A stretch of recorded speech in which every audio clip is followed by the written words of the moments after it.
পাও তুমি? ডাক্তারের কথা শুনে আমার বোন সারা বলল, সরি ডাক্তার, আমি পারবো না, ও আমাকে দেখছে। কিন্তু ডাক্তারের জোড়াজুড়িতে সারা এবার চোখ বন্ধ করল। কিছুক্ষণের নীরবতা, মনোক্রম ক্লকের আওয়াজটা ক্ষীণ হয়ে আসতে লাগলো। হঠাৎ ডান হাত দিয়ে ডাক্তারের গলা টিপে ধরে একটা ডিস্টর্টেড ভয়েসে সারা চিৎকার করে বলল, এই ডাক্তার, তুই নিজের অ্যাকাউন্টের হিসেব করিস না, আজ তোর হিসেব আমি করব। আমি বার্তাবাহক নই, আমি এখন ভ্রান্তি। আমাকে যারা জাগাবে তাদের সত্যের চোখ পাথরে পরিণত হবে। এই বলে সে সর্বশেষ একটা বর্ণ উচ্চারণ করল, না। এরপর সে ডাক্তারের বাম চোখের পাপড়ি কামড় দিয়ে ছিঁড়ে ফেলে, আর তারপরই অজ্ঞান হয়ে যায়। আমরা ইমার্জেন্সিতে ডাক্তারকে ও সারাকে ভর্তি করাই। খুব বেশি ক্ষতি হয়নি ওনাদের। সারার কাছে ফিরে যেতে ভয় হচ্ছিল আমাদের। কি হলো মেয়েটার? আমার বাবাকে দেখলাম পকেটের ভেতর থেকে ক্রস বানানো লকেট পরে আমাকে বললেন, মাইক, চল চার্চে যাই। লুকোচুরি খেলবে? লুকোচুরি? তুমি লুকাও, আমি ঠিকই তোমাকে খুঁজে পাবো।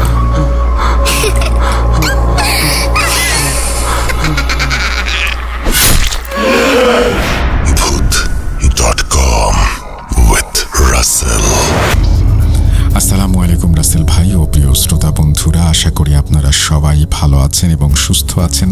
আমি মোহাম্মদ সাবিত আলম, লিখছি ময়মনসিংহ বিভাগ থেকে।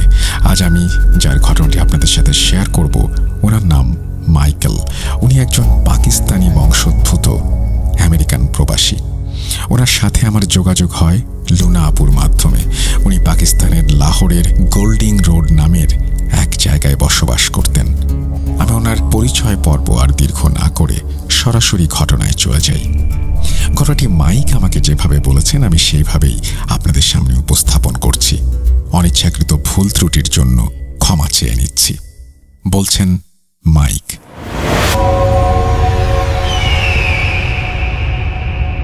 আমার নাম মাইক ডিকস্টা। পাকিস্তানের লাহোরে আমার পৈতৃক নিবাস, যা এখন শুধু এক খালি আর জরাজীর্ণ অবস্থায় থাকা ভয়ানক ইতিহাসের সাক্ষী হয়ে দাঁড়িয়ে আছে। আপনারা অনেকেই অনেক হন্টেড হাউসের নাম শুনে থাকবেন। আমরা যেই বাড়িটায় আগে বসবাস করতাম সেটি একটু আলাদা রকমেরই হন্টেড। আমাদের জেনারেশনের পর থেকে এই বাড়িতে থাকা আমাদের জন্য হারাম হয়ে গিয়েছিল। এত এত কঠিন আর ভয়ানক স্মৃতি বিজড়িত আমাদের এই পাকিস্তানের বাড়িটি, যে আমাদের সপরিবারে বাধ্য হয়ে চলে আসতে হয়েছে এই আমেরিকায়। কিন্তু রেখে এসেছি আমার প্রাণ প্রিয় হাতুড়ের বোন সারাকে, তাও মৃত অবস্থায় নয়, জীবিত অবস্থায়। এখন হয়তো সে আর এই দুনিয়াতে নেই। জানি না, ঈশ্বর ওর আত্মাকে শান্তি দিক। মূল ঘটনা শুরু হয় সারার একটা কলেজ ট্রিপকে কেন্দ্র করে। সারা আমার বোন, মেয়েটা অনেক বেশি ধার্মিক আর জিসাসের ভক্ত। প্রতিটা দিন সবার আগে ঘুম থেকে উঠে সে চার্চে যেত। আমরা যেই চার্চে যেতাম সেই চার্চের নাম ছিল sacred heart of Jesus cathedral church. সবকিছু ভালো চলছিল। মা, বাবা, সারা, আমি, এই চারজনের পরিবার যেন বিন্দু মাত্র কোনো দুঃখের ছায়াও ছিল না সেখানে। তারপর এলো সারার সেই কলেজ ট্রিপ। সারা শুরুতে ট্রিপে যেতে রাজি ছিল না। আমাদের মা বাবা একটা বিষয় খেয়াল করেছিলেন যে সারা ধর্মের প্রতি বেশি অনুরক্ত। সে কারণেই সে সামাজিক কর্মকাণ্ড থেকে সবসময় বিরত থাকত। এই কারণে ওনারা সারাকে একরকম জোর করেই পাঠিয়ে দেন সেই ট্রিপে। কলেজ ট্রিপটি ছিল হুনজা ভ্যালিতে, যা লাহোরের ভেতরেই। সারা যেদিন কলেজ ট্রিপে যায় সে তখন ছিল প্রাণবন্ত উচ্ছল মানুষ, কিন্তু ট্রিপ থেকে ফিরে এলো জীবন নাশকারী একজন হয়ে। সারা ট্রিপ থেকে ফিরে এসেছিল ট্রিপে যাওয়ার 7 দিন পর সন্ধ্যায়। সারার একটা অভ্যেস ছিল যে সে সব সময় বাড়ি ফিরে আমার বাবার পায়ের কাছে বসে ওনার পা টিপে দিত, এরপর প্রেয়ার রুমে গিয়ে প্রে করত। কিন্তু সেদিন সে ফিরে এলো এবং ঘরে ঢুকেই হন হন করে নিজের ঘরের দিকে চলে গেল। আমার বাবা ওকে অনেকবার আওয়াজ দিলেন, কিন্তু সারা আমার বাবার কথার কোনো প্রকার উত্তর দিল না, কর্ণপাত করল না। সেদিন সারা রুম থেকে আর বেরই হলো না। আমার মা ভাবলেন হয়তোবা সারা 7 দিনের ট্রিপের ধকলে ক্লান্ত, তাই সে ঘুমোচ্ছে রুমে গিয়ে। সেদিন রাত 3টা। সারার রুম থেকে কেমন যেন নুপুরের ঝংকার ভেসে আসতে লাগলো। আমাদের সবার কানেই গেল বিষয়টা। আর এই শব্দটা কোনো মোবাইল বা ল্যাপটপের স্পিকারের শব্দ ছিল না। যদি কোনো ব্যক্তি আসলেই পায়ে নুপুর পরে হাঁটে তবেই একমাত্র এই শব্দটা আসতে পারে, অন্যথায় না। আমি সারার রুমের সামনে গিয়ে দেখি আমার মা বাবা অলরেডি সারাকে ডাকছে। ভেতর থেকে নুপুরের শব্দটা থেমে গেল। হঠাৎ বুঝতে পারলাম নুপুর পরে থাকা ব্যক্তিটা হেঁটে হেঁটে দরজার সামনে আসছে আর খুবই ভারী পুরুষালী কণ্ঠে কথা বলছে, যেই কণ্ঠ সারার হতেই পারে না। আমার মেয়ে, বাঁচতে চাইলে এখন এখান থেকে চলে যাও তোমরা। আমি 3টা সুযোগ দেব, এরপর মৃত্যুর রোল বইবে এই পরিবারে। ডিকস্টা, তোর মেয়ে আর তোর নেই, ও এখন আমার। এই কথা বলার সাথে সাথে সারার রুমের দরজা আপনা আপনি খুলে গেল। আমরা ভেতরে গিয়ে অবাক হয়ে গেলাম। সারা তার বিছানায় ঘুমোচ্ছে। তাহলে কার শব্দ শুনলাম এতক্ষণ? তর্কের খাতিরে মেনে নিলাম আমার হ্যালুসিনেশন হয়েছিল। তাহলে আমার বাবা মা 3 জনের একই সাথে হ্যালুসিনেশন হওয়া কি সম্ভব? কোনো ব্যাখ্যা না পেয়ে আমরা যে যার রুমে ঘুমোতে চলে গেলাম। আমি রাতে ঘুমের মাঝে একটা স্বপ্ন দেখলাম যে কালো পোশাকধারী লম্বা একজন ব্যক্তি আমার ঘরে দাঁড়িয়ে। তার সামনে আমার বোন সারা, বাম পাশে আমার মা আর ডান পাশে আমার বাবা। সে আমাকে বলছে, ও আর তোর বোন নেই, ও আমার, ওকে দিয়ে দে, তাহলে তোদের আমি জানে মারব না। আমি যখন আমার বোনকে দিতে অস্বীকৃতি জানাই তখন সে আমার মা বাবাকে 2 হাতের কাছে নিয়ে আসে আর ওনাদের চুল ধরেন, একটা হ্যাঁচকা টান দিয়ে ওনাদের মাথা শরীর থেকে আলাদা করে দেন। এই আজব আযাবের স্বপ্ন দেখে আমার ঘুম ভাঙল। ঘুম ভাঙতে আমি দেখি সকাল 10টার উপরে বেজে গেছে। আমি ঘুম থেকে উঠে বেসিনে দাঁত ব্রাশ করতে গিয়ে দেখি আমার মা বাবা দুজনেই বেশ চিন্তিত। আমি ওনাদের বারবার জিজ্ঞেস করলাম যে ওনাদের কি হয়েছে। ওনারা অনেক জোড়াজুড়ির পর বললেন রাতে স্বপ্ন দেখেছেন যে কালো পোশাকধারী লম্বা কালো অবয়ব নাকি সারাকে চাচ্ছে, একেবারে অবিকল আমার ড্রিমটার মতোই। আমার মা ওনার ড্রিমে আমাকে, বাবাকে আর সারাকে দেখেছেন। আমার বাবা আমাকে, আমার মাকে আর সারাকে দেখেছেন। আমি কিছুটা ভয় পেলেও ওনাদের শান্ত হতে বলি, আরে এসব কিছু না, জিসাস আমাদের সাথে আছেন, কোনো অন্যায় হতে দেবেন না তিনি, বাদ দাও। এরপর আমি আমার মা আর বাবাকে জিজ্ঞেস করলাম সারা ঘুম থেকে উঠেছে কিনা। একথা বলতেই ভূতের মতো সারা আমার সামনে এসে হাজির হলো। একই অবস্থা, যেই মেয়ে অলওয়েজ এরকম টিপটপ থাকে, সুন্দরভাবে গুছিয়ে রাখে নিজেকে, সে এত এলোমেলো কেন? ড্রেস ময়লা, চেহারায় কালো কালো ময়লার দাগ। আমার দিকে হাত বাড়িয়ে সে বলল, দিয়ে দাও। এই দেখে আমার মা বাবা বেশ বিচলিত হয়ে গেলেন। আমি এরপর সারার গালে একটা চর বসিয়ে বলি, সারা, বিহেভ ইয়োরসেলফ, কি করছো তুমি? চর খেয়ে সারা যেন নিজের মাঝে ফিরে এলো আর আমার দিকে তাকিয়ে বলল, ভাইয়া, আমি বাসায় কিভাবে এলাম? আমি না ট্রিপে ছিলাম, আর এই ড্রেস এত নোংরা, এসব কি হচ্ছে এসব? এই বলে সে দৌড়ে নিজের ঘরে চলে গেল। আমিও আমার বাসার সদস্য কিছুই বুঝতে পারলাম না ওর কথার আগা মাথা। সেদিনের পর থেকে সারা কেমন যেন হয়ে গেল, প্রে করা ছেড়ে দিয়েছিল একেবারেই। আমার মা বাবাকে দেখলে খুব বেয়াদবি করত, আমাকে পাত্তা দিত না।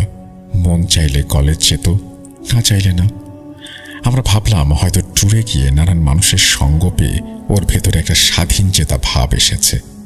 একদিন বিকেলের কথা বলছি, বিকেল বললে ভুলই হবে, বলছি সন্ধেবেলার কথা। আমি আমার কাজ শেষে বাড়ি ফিরে আসি। ফিরে এসে আমার ঘরের দিকে যাচ্ছিলাম। বলে রাখা ভালো, আমার ঘরে যেতে হলে সারার ঘরটা পার হয়ে যেতে হয়। আমি যখন ওর ঘরটাকে ক্রস করছি তখন আমি দেখতে পেলাম সারা একটা কলম হাতে নিয়ে কলমের নিবটা নিজের বাম চোখের দিকে নিয়ে একবার নিজের চোখে ঢুকিয়ে দিতে চাইছে আর একবার রেখে দিচ্ছে। সে বারবার ক্ষীণ স্বরে বলছিল, আমি পারবো না, আমাকে ক্ষমা করো জিসাস, আমাকে ক্ষমা করো। এরপর সে নিজের ভারী এক গলায় আবারও বলে, জিসাস, জিসাস কি করবে? সে কি এখানে আছে? সারা যেন নির্বিকার। এবার কয়েক সেকেন্ডের মাঝে সে আমার দিকে ফিরে তাকালো হঠাৎ করেই, কিন্তু হতো জানতোই না যে আমি বাসায় এসেছি। চেয়ার থেকে দৌড়ে আমার সামনে এসে কলমটা সজোরে আমার বাম চোখে স্ট্যাব করলো। আমি মাটিতে পড়ে গেলাম। মা বলে চিৎকার দিলাম। আমার মা আমার কাছে আসতেই আমার ঘোর ভাঙল। আমার কিছুই হয়নি, সারার ঘরের দরজাও বন্ধ। তাহলে এতক্ষণ আমি কি দেখলাম আমি জানি না। মা আমাকে আমার ঘরে এগিয়ে দিতে এলেন। হঠাৎ সারার রুম থেকে সেই পুরুষালী গলার আওয়াজ, তোর ভাইয়ের এটাই পরিণতি। আমি আমার মাকে কিছুক্ষণ আগে ঘটে যাওয়া সব ঘটনা বললাম। আমার মা আমাকে বললেন যে সারা ইদানিং খুব অদ্ভুত আচরণ করছে, প্রে করে না, ক্লিন থাকে না, সবার খাবারের উচ্ছিষ্ট খায়, সারা রাতে জেগে কি যেন সব বলতে থাকে, মাঝে মাঝে ডান চোখে হাত দিয়ে এদিক ওদিক দেখে, মনে হয় সে অন্ধ। আমি তৎক্ষণাৎ সারার রুমে গিয়ে নক করলাম। সারা রুম থেকে বেরিয়ে আমাকে জড়িয়ে ধরে কেঁদে বলল, ভাইয়া আমি জানি না আমার সাথে কি হচ্ছে, আমাকে সাহায্য করো, আমি মানসিকভাবে খুব অসুস্থ। আমি ঠিক করলাম যে সারাকে ডাক্তার দেখাবো। আমি ডাক্তারের অ্যাপয়েন্টমেন্ট নিয়ে পরদিন সন্ধ্যায় ডাক্তারের চেম্বারে গিয়ে উপস্থিত হই। ডাক্তারের কাছে আমরা সবকিছু খুলে বলি। এরপর ডাক্তার সবার সাথে কথা বলা শুরু করেন। সারা আমাদের সামনে ডাক্তারকে অনেক কিছুই বলছিল না। ডাক্তার আমাদের চেম্বারের বাইরে গিয়ে বসতে বলেন। প্রায় 15 থেকে 20 মিনিট পর ডাক্তার আমাদের ডেকে পাঠান। সারাকে উনি একটু বাইরে যেতে বলেন। এরপর ডাক্তার বলেন, মেয়েটা মেন্টালি ডিস্টার্বড, হয়তো এমন কিছু দেখছে বা এমন কিছু ওর সাথে হয়েছে যার কারণে সে মানসিকভাবে কিছুটা আনস্টেবল। এই ট্রমার জন্য হয়তোবা সে নিজের মনে মনে আলাদা কোনো এক সত্তার উদ্ভাবন করেছে। সে ভাবছে ওই সত্তা তাকে রক্ষাও করে আবার ক্ষতিও করতে চায়। এটা আসলে ওর নিজেরই স্প্লিট পার্সোনালিটি, যাকে সাইকোলজির ভাষায় বলে আইডেন্টিটি ডিসঅর্ডার বা ডিআইডি। আমি কিছু টেস্ট দিচ্ছি, এগুলো করেন। আর যদি খিঁচুনি ওঠে বা হ্যালুসিনেট করে তাহলে আমাকে জানাবেন। আমি দেখতে চাই যে ও স্কিজোফ্রেনিয়ার রোগী কিনা। চিন্তা করবেন না, ঠিক হয়ে যাবে। ডাক্তারের সাথে কথা শেষ করে আমরা বাইরে বেরিয়ে এলাম। বাইরে আসতে আমরা দেখতে পেলাম সারা একজন প্রিস্টের দিকে তাকিয়ে কেমন যেন গড়গড় আওয়াজ করছে। বলে রাখা ভালো যে আমরা সারাকে যে ডাক্তার দেখিয়েছি ওনার চেম্বার আমাদের চার্চের সাথেই। এই কারণেই প্রায় সময় ওনার চেম্বারে প্রিস্টদের আগমন ঘটে। প্রিস্ট ব্যক্তিতে আমাদের আগে থেকেই পরিচিত ছিলেন। উনি তখনও প্রিস্ট হননি, উনি তখন একজন ডিকন। ওনার নাম ব্রাদার রবিন। ব্রাদার রবিন আমাদের পরিচিত থাকার ফলে উনি আমাদের কাছে এসে সারাকে বললেন, কি হয়েছে সারা, তোমার চোখ এমন কেন?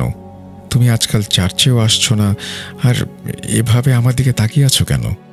সারা কোনো কথা না বলে নিজের ডান চোখ হাত দিয়ে ব্রাদার রবিনের দিকে তাকিয়ে বিদঘুটে একটা হাসি দিয়ে বলল, বল ব্রাদার, তোর শরীর থেকে কি রক্ত বের হয় নাকি সব রক্ত তুই উৎসর্গ করিস? ব্রাদার রবিন বুকে ক্রস এঁকে বললেন, জিসাস তোমাকে বোঝার ক্ষমতা দান করুন। ব্রাদার রবিন চলে যেতেই সারা হঠাৎ কেন যেন ভয় পেয়ে নিজের ডান চোখ থেকেই হাত সরিয়ে নিয়ে জ্ঞান হারিয়ে ফেলল। আমরা তৎক্ষণাৎ ডাক্তারের সাথে কথা বললাম। উনি বললেন স্ট্রেস আর অ্যাংজাইটির কারণে এমন হতে পারে। উনি সারাকে বাসায় নিয়ে যেতে বললেন। বাসায় আসার পর সারার জ্ঞান ফিরলে ডাক্তারের চেম্বারের কোনো ঘটনাই সে মনে করতে পারল না। পরদিন সারার সকল মেডিকেল টেস্ট করানো হলো। রিপোর্ট দেখে ডাক্তাররা কিছুটা অবাক। উনি বললেন, আসলে এমন রোগীর এমন রিপোর্ট আগে কখনো দেখিনি। ওর টেস্টের সব রিপোর্ট শুধু নর্মালি না, ইভেন ওর থেকে সুস্থ পেশেন্ট আমি আগে কখনো দেখিনি।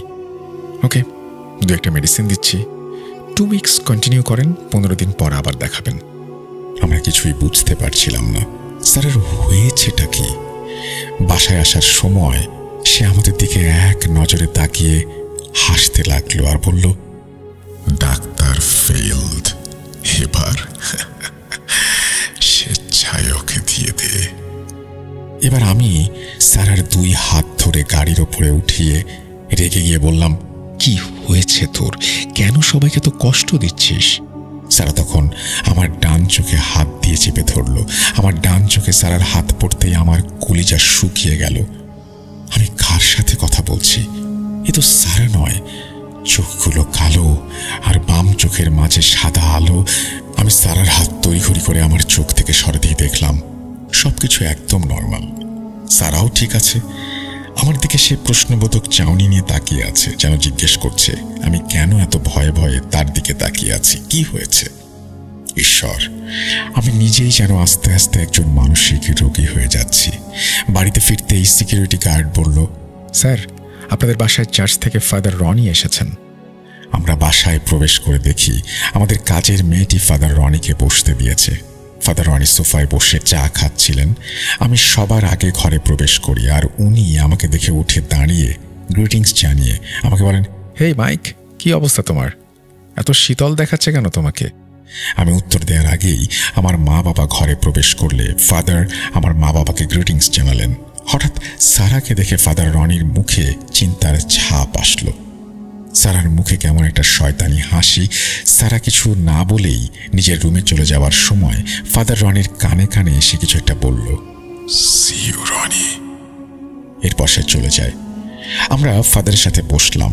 কিছুক্ষণ কথা বলার পর উনি আমাদের জিজ্ঞেস করলেন আমরা আজকাল কেন চার্চে যাচ্ছি না, কোনো সমস্যা হলে যেন ওনাকে জানাই। এরপর আমরা ওনার কাছে সারার বিষয়ে আমাদের নিকটে থাকা সকল তথ্য প্রকাশ করলে উনি বলেন, ভেরি ইন্টারেস্টিং। ব্রাদার রবিনও আমার কাছে সেদিন সারার এমন বিহেভিয়ারের কথা জানিয়েছিলেন। আমি কি সারার সাথে একটু কথা বলতে পারি একান্তে?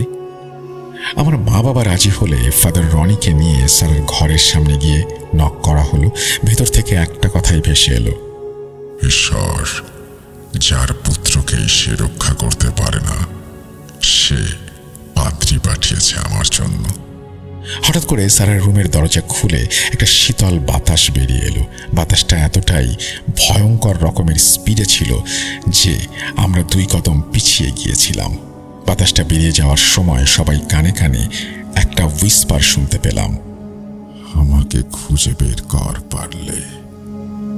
আমরা সারার ঘরে প্রবেশ করলাম। ফাদার রনি বললেন আমরা যেন বাইরে যাই আর ওনাদের একটু একান্তে কথা বলতে দেই। আমার তখন প্রচণ্ড ঘুম পাচ্ছিল। আমি হাই তুলে চোখ কচলাচ্ছিলাম। হঠাৎ ডান চোখ কচলাতে গিয়ে বাম চোখে কিছু একটা দেখে আমার শরীর শিউরে উঠল। আমি দেখলাম সারার বিছানায় সারার জায়গায় অন্য কেউ বসে আছে, একটা পুরুষ, শুধু কালো একটা ছায়া, যার ডান চোখের গর্ত ভরাট আর বাম চোখের গর্তে সাদা একটা আলো। আমি চিৎকার দিলাম। আমার মা বাবা আমাকে জিজ্ঞেস করলেন কি হয়েছে। আমি ওনাদের সবকিছু খুলে বললে ওনারা ও ফাদার বললেন এগুলো হয়তো আমার ক্লান্তির এফেক্ট, এছাড়া আর কিছুই না। আমি ওনাদের কথা মেনে নিয়ে সারার রুম ত্যাগ করলাম। আমার মা বাবাও আমার পেছন পেছন চলে এলেন। আমরা সোফাতে বসে রইলাম। 10 মিনিট পর ফাদার রনি মুখে কিছুটা চিন্তার ছাপ নিয়ে ফিরে এলেন। উনি বললেন, ডিকস্টা সাহেব, আপনার মেয়েটা কিন্তু ভালো নেই, কোনো এক অশুভ শক্তির হাতে সে বন্দী। আমরা জিজ্ঞেস করলাম কেমন অশুভ শক্তি, কেন? ফাদার বললেন উনি এখনো কিছু জানেন না, রহস্য জানার উপায় বের করতে হবে, আর কোনো কিছু জানতে না পারলে মেয়েটাকে আর বাঁচানো যাবে না। আমার বাবা এই কথা শুনে আবেগ ও রাগ ধরে রাখতে না পেরে বললেন, আপনি কি পাগল? যেই বাসাতেই যান সেখানে এসব খুঁজে পান নাকি? কয়েকটা টাকার জন্য এসব মিথ্যে কথা বলেন। ফাদার রনি শান্ত ভাষায় বললেন, হাসর শুরু হয়ে গেছে। তোমাদের মতো ধার্মিক ফ্যামিলির আস্থা ধর্ম থেকে তুলে নেয়ার আসরটা শুরু হয়ে গেছে। এই বলে ফাদার রনি চলে গেলেন। কিছুক্ষণ পর সারার রুম থেকে কেমন একটা গোঙানির আওয়াজ শুনতে পেলাম আমরা। আওয়াজ শুনে রুমে গিয়ে দেখি যে সারার খিঁচুনি উঠে গেছে, ওর মুখ দিয়ে গ্যাজলা বের হচ্ছে। সাথে সাথে আমরা ডাক্তারকে কল করি। ডাক্তার বাসায় এসে সারাকে খিঁচুনির জন্য একটা ইঞ্জেকশন দেন। সারা কিছুটা সময় বিছানায় পড়ে রইল। কিছুটা স্টেবল হলে ডাক্তার সারাকে এক্সামিন করার জন্য শুরুতেই ওর চোখ আর জিভ দেখল। সারা যেন নির্বিকার। ডাক্তারের দিকে তাকিয়ে তার চোখে কেমন একটা শয়তানি হাসি। সারা বলল, আমার চোখ খালি চোখ না ডাক্তার। ডাক্তার ভাবলেন হয়তো হ্যালুসিনেট করছে সারা। উনি এবার সারাকে বললেন, তোমার ডান চোখটা একটু বন্ধ করো তো মা। কি দেখতে পাও তুমি? ডাক্তারের কথা শুনে আমার বোন সারা বলল, সরি ডাক্তার, আমি পারবো না, ও আমাকে দেখছে। কিন্তু ডাক্তারের জোড়াজুড়িতে সারা এবার চোখ বন্ধ করল। কিছুক্ষণের নীরবতা। মনোক্রম ক্লকের আওয়াজটা ক্ষীণ হয়ে আসতে লাগলো। হঠাৎ ডান হাত দিয়ে ডাক্তারের গলা টিপে ধরে একটা ডিস্টর্টেড ভয়েসে সারা চিৎকার করে বলল, এই ডাক্তার, তুই নিজের অ্যাকাউন্টের হিসেব করিস না, আজ তোর হিসেব আমি করব। আমি আর বার্তাবাহক নই, আমি এখন ভ্রান্তি। আমাকে যারা জাগাবে তাদের সত্যের চোখ পাথরে পরিণত হবে। এই বলে সে সর্বশেষ একটা বর্ণ উচ্চারণ করল, না। এরপর সে ডাক্তারের বাম চোখের পাপড়ি কামড় দিয়ে ছিঁড়ে ফেলে আর তারপরই অজ্ঞান হয়ে যায়। আমরা ইমার্জেন্সিতে ডাক্তারকে ও সারাকে ভর্তি করাই। খুব বেশি ক্ষতি হয়নি ওনাদের। সারার কাছে ফিরে যেতে ভয় হচ্ছিল আমাদের। কি হলো মেয়েটার? আমার বাবাকে দেখলাম পকেটের ভেতর থেকে ক্রস বানানো লকেট পরে আমাকে বললেন, মাইক চল চার্চে যাই। আমিও বাবা চার্চের দিকে এগোলাম। চার্চে গিয়ে ফাদার রনিকে খুঁজে বের করে ওনাকে আদ্যপান্ত সব কিছুই খুলে বললাম। ফাদার বললেন, যা বলছো সেটা যদি সত্যি হয় তবে এক্সোরসিজম ব্যতীত কোনো উপায় নেই। ওনার কথা মতো সারাকে আমরা হাসপাতাল থেকে বাসায় নিয়ে আসি রাতের বেলা। সারাকে নিয়ে আসার 10 মিনিটের মাথাতেই ফাদার রনি ও ওনার সহযোগী চলে আসেন কিছু সরঞ্জাম নিয়ে। ওনারা বাসায় আসতেই সারা নিজের রুম থেকে জোরে জোরে গন্ধ শোকার মতন শব্দ করতে থাকে এবং অনেক অসংলগ্ন কথা বলতে থাকে। যাই হোক, সারা ঘরময় একটা সময় ঘুরতে লাগলো। অলরেডি সারার অসংলগ্ন কথাবার্তা ওনাদের ডিভাইসে রেকর্ড করা হয়ে গেছে, অর্থাৎ যারা চার্চ থেকে এসেছিলেন। এরপর ওনাদের যেটা চাই সেটা হচ্ছে ফিজিক্যাল টলারেন্স, অর্থাৎ শরীরে কোনো পবিত্র জিনিসের স্পর্শ সারা সহ্য করতে পারে কিনা। সারা ফাদারদের সাথে কথা বলে নিজেই ঘরে চলে গিয়েছিল। আমরা ওর ঘরে গিয়ে দেখলাম ও ঘুমোচ্ছে। ফাদাররা বললেন ওর হাত পা যেন বেঁধে দেওয়া হয়। আমরা সেটাই করলাম। এরপর ফাদার ওনার পকেট থেকে একটা ছোট কৌটো বের করে সেই কৌটোর ভেতরে থাকা জেল দিয়ে সারার কপালে ক্রস আঁকলেন এবং মাথায় একটা ক্রস রকেট লাগলেন। অবাক করা বিষয় ঘটল, সারা এক ঝটকায় এত মোটা ও ডিউরেবল দড়ি ছিঁড়ে ফাদারের গলা টিপে ধরল। সারার ডান চোখটা যেন অসাড় আর বাম চোখে সাদা বলের মতো কিছু একটা জল করছে। আমরা ফাদারকে সারার হাত থেকে ছাড়িয়ে বাইরে নিয়ে আসলাম। সারা নিজের মতো করে চিৎকার করে যাচ্ছিল এবং ফাদার বললেন, এতটুকু ইনাফ। এই বলে ওনারা দুইজন চার্চের দিকে চলে গেলেন। পরদিন সন্ধ্যাবেলা ফাদার রনি ও ওনার সাথে আরও 4 জন ফাদার এলেন আমাদের বাসায়। ফাদার রনি আমাদের বললেন, গতকাল চার্চে গিয়েই ইমার্জেন্সি এক্সোরসিজমের পারমিশন নিয়ে এসেছি বিশপের কাছ থেকে। এই 4 জন এক্সোরসিজম ক্রু, ওনাদের মাঝে একজন ডাক্তার, একজন সাইকিয়াট্রিস্ট। আমরা সারা রাত নানান প্রাচীন পুঁথি ঘেটেছি। ডান চোখ বন্ধের কথাটা আমি কোনোভাবেই হজম করতে পারছিলাম না। এই শয়তানকে দেখা সম্ভব, তবে ডান চোখে না, বাম চোখে। ডান শব্দটা একটা পজিটিভ আর বাম শব্দটা নেগেটিভ। এরা এতই চালাক যে দৃষ্টির অগোচরে লুকিয়ে যায়। ওকে না দেখে ওর নাম বা ওর আসার কারণ জানা যাবে না। Mike will be the part of this exorcism. সারার ঘরে প্রবেশ করলাম আমরা। ফাদার ওনার ব্যাগ থেকে হলি ওয়াটার ও নানান ধরনের জিনিস বের করলেন। ওনার গলায় একটা শাল জড়িয়ে উনি হাতে বাইবেল আর হলি ওয়াটার নিয়ে শুরু করলেন exorcism. In the name of the father, বাইবেলের ভার্স 2 মিনিট পড়ার পর ফাদার সারার শরীরে ক্রসের মতো করে হলি ওয়াটার ছেটাতে শুরু করলেন। ঘড়ির কাঁটা থেমে আছে সন্ধ্যে 7টায়। ফাদার রনি এক হাতে পবিত্র সিল আর অন্য হাতে রক্ত রং এক তামার ক্রস ধরে ঘরের মাঝখানে দাঁড়িয়ে আছেন। ঘরের চারপাশে 4 জন সহকারী, ডাক্তার পিটার, সাইকিয়াট্রিস্ট এলেনা আর 2 ধর্মযোদ্ধা জ্যাকব ও সাইমন। আমার ডান চোখ বাঁধা, কিন্তু বাম চোখে আমি স্পষ্ট দেখতে পাচ্ছি যে সারা বিছানায় বাঁধা এবং তার শরীর কাঁপছে, চোখ জোড়া উল্টে যাচ্ছে। ফাদার অনেক গম্ভীর কণ্ঠে বললেন, Seal the right eye. Let no man look into the eye of the unknown. সবাই ডান চোখে কাপড় পরিয়ে দিল। আমার হাত কাঁপছিল, তবুও আমিও কাপড় বাঁধলাম। ফাদার নিজের ডান চোখের উপর সিল বসালেন, যেন শয়তানের প্রকৃত রূপ তার মানসিক প্রতিরক্ষা ভেদ করতে না পারে। এবার সারা হাসতে লাগলো। ঘর জুড়ে বিষাক্ত দুর্গন্ধ। ফাদার রনি এবার এক্সরসিজম শুরু করলেন ঈশ্বরের নামে। সবাই একসাথে বাইবেল পড়তে শুরু করলেন। অদ্ভুত এক ভক্তিময় পরিবেশের সৃষ্টি হলো। হঠাৎ সারার 2 হাত দিয়ে রক্ত বের হতে লাগলো। সারা খুব ভারী গলায় একবার বলার চেষ্টা করলো, থাম থাম। ফাদার রনি ভারী গলায় বললেন, আমি ঈশ্বরের নামে তোর পরিচয় জানতে চাই, তুই কে বল। সারা গর্জে উঠল, I am no one. I am many. I am fear. তার মুখ থেকে কালো শ্যাওলার মতো তরল গড়িয়ে পড়ছে। ফাদার পবিত্র পানিতে ডোবানো ক্রুশ কপালে ঠেসে দিলেন। সারা চিৎকার করে কাঁদতে লাগলো, ঘর কাঁপতে লাগলো, বাঁধটি ফেটে গেল। হঠাৎ সারা বলে উঠল, নাজমারেত। প্রাচীন এক নাম, যেটার প্রতিধ্বনি নরকের গভীরে ডুবে আছে। উনি জিজ্ঞেস করলেন, সে কেন এসেছে? ফাদার বুকে ক্রুশ চাপালেন আর শয়তান উত্তেজিত হয়ে গেল। ফাদার আবার বললেন, কেন এসেছিস তুই? নাজমারেত গর্জন করে উঠল। ফাদার চিৎকার করলেন, বল তুই কি চাস? হুঞ্জা ভ্যালির এক গুহায় আমরা আমাদের প্রাচীন লর্ডকে আহ্বান করেছিলাম। স্যাক্রিফাইসের জন্য একজন কুমারী মেয়ে প্রয়োজন।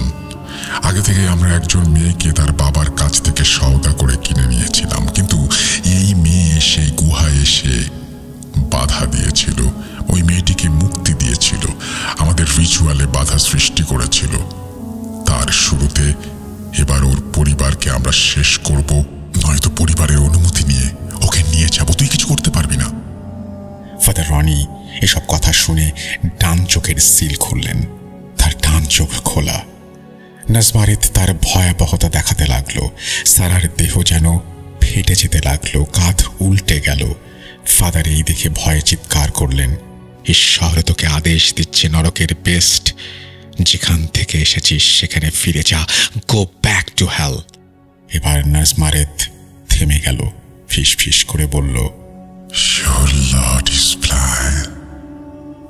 I see you. একটা বিস্ফোরণের মতো আওয়াজ হলো। ডাক্তার পিটার দেয়ালে ছিটকে পড়লেন। সাইমন কাঁদতে কাঁদতে বমি করতে লাগলো। ফাদার হাঁটু ভেঙে বসে পড়লেন। সারা ফাদারের দিকে এগিয়ে এলো। সে যেন উঠতে লাগলো বিছানা থেকে। চোখ দুটো লাল, গা ছমছমে, অসম্ভব দীর্ঘ। ফাদার রনি গলা ফাটিয়ে বললেন, In the name of the Father, the Son, and the Holy Spirit, I command you, ওকে মুক্তি দাও। সারা হাড় কাঁপানো হাসি দিয়ে বলল, তুই বুঝতে পারছিস না ফাদার, ওর সোল ক্লেম করে নিয়েছি 7 রাতের মাঝেই। কিছুক্ষণ থেমে সারা চিৎকার করে বলল, একসাথে যেন 1000 কণ্ঠ, তোরা জিততে পারবি না। ফাদার রনি ধীরে ধীরে বুঝতে পারলেন এক্সরসিজম আর কাজ করছে না।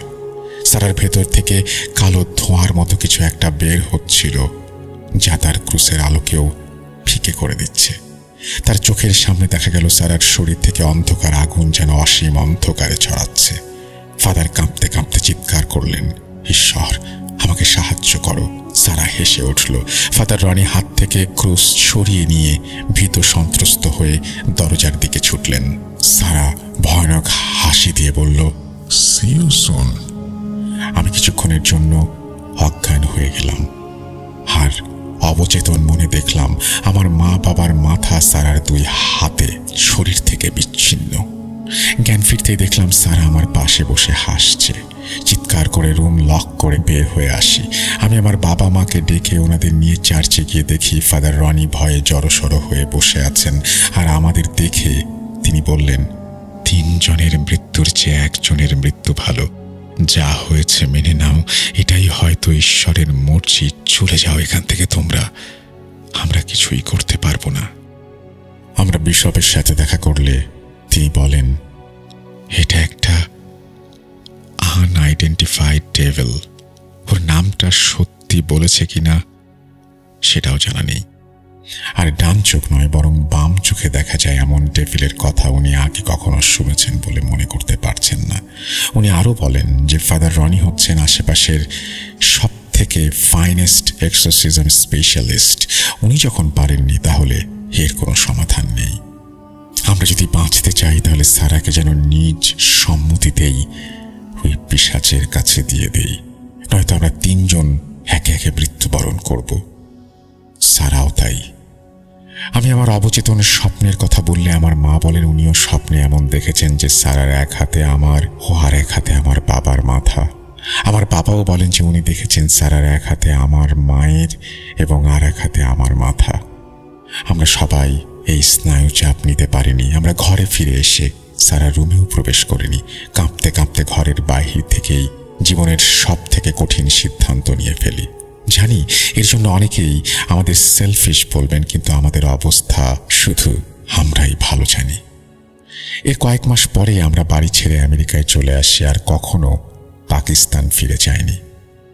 দোয়া করবেন সবাই যেন সারাকে ক্ষমা করেন, ঈশ্বর যেন ক্ষমা করেন। এই বলে মাইক ডি কস্টা ওনার ঘটনা শেষ করেন। প্রিয় লিসেনার্স, এই ছিল আপনাদের জন্য আমার কালেক্ট করা আজকের ঘটনা। যদি ভালো লেগে থাকে তাহলে কৃতজ্ঞতা প্রকাশ করছি, আর ভালো না লাগলে ক্ষমা প্রার্থনা করছি। ফিরে আসবো আবারও নতুন কোনো ঘটনা নিয়ে, নতুন কোনো এপিসোডে। ততদিন পর্যন্ত ভালো থাকুন, সুস্থ থাকুন, আর ভূত.com-এর সাথেই থাকুন। আমি মোহাম্মদ সাবিত আলম ফ্রম ময়মনসিং আজ বিদায় নিচ্ছি। আল্লাহ হাফেজ। এই বলে তিনি তার ঘটনা শেষ করেছেন। আশা করছি যে এই ঘটনাটি আপনাদের ভালো লেগেছে। যদি ভালো লাগে অবশ্যই আমাদেরকে জানাবেন, ভালো না লাগলেও আমাদেরকে জানাবেন। এখন আমরা সরাসরি চলে যাব এমন কিছু ঘটনায় যে ঘটনাগুলো হয়তো আপনারা আগেও শুনেছেন বা কখনো শোনেননি বা বারবার শুনতে চাইবেন। চলুন কথা না বাড়িয়ে সেই ঘটনাগুলোতে যাওয়া যাক।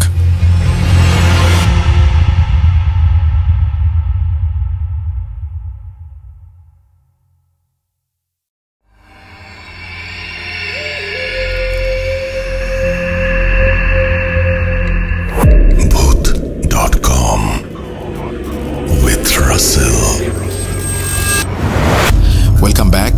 আপনাদের সবাইকে স্বাগত জানাচ্ছি। আমি রাসেল। আশা করছি আপনারা সবাই ভালো আছেন, ভালোর দলে আছেন। আমি আলহামদুলিল্লাহ ভালো আছি, ভালোর দলে আছি। 226তম এপিসোডে আরও একবার আপনাদের স্বাগত জানাচ্ছি।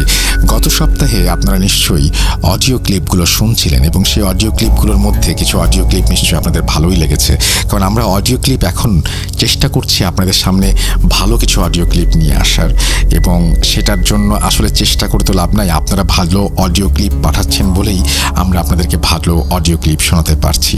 আর স্টুডিওতে যারা আসতে চান প্লিজ প্লিজ প্লিজ আমাদের জানাবেন। প্রথমেই বড় বড় করে লিখবেন যে আমি স্টুডিওতে এসে ঘটনা শেয়ার করতে চাই, আর কিছু লাগবে না।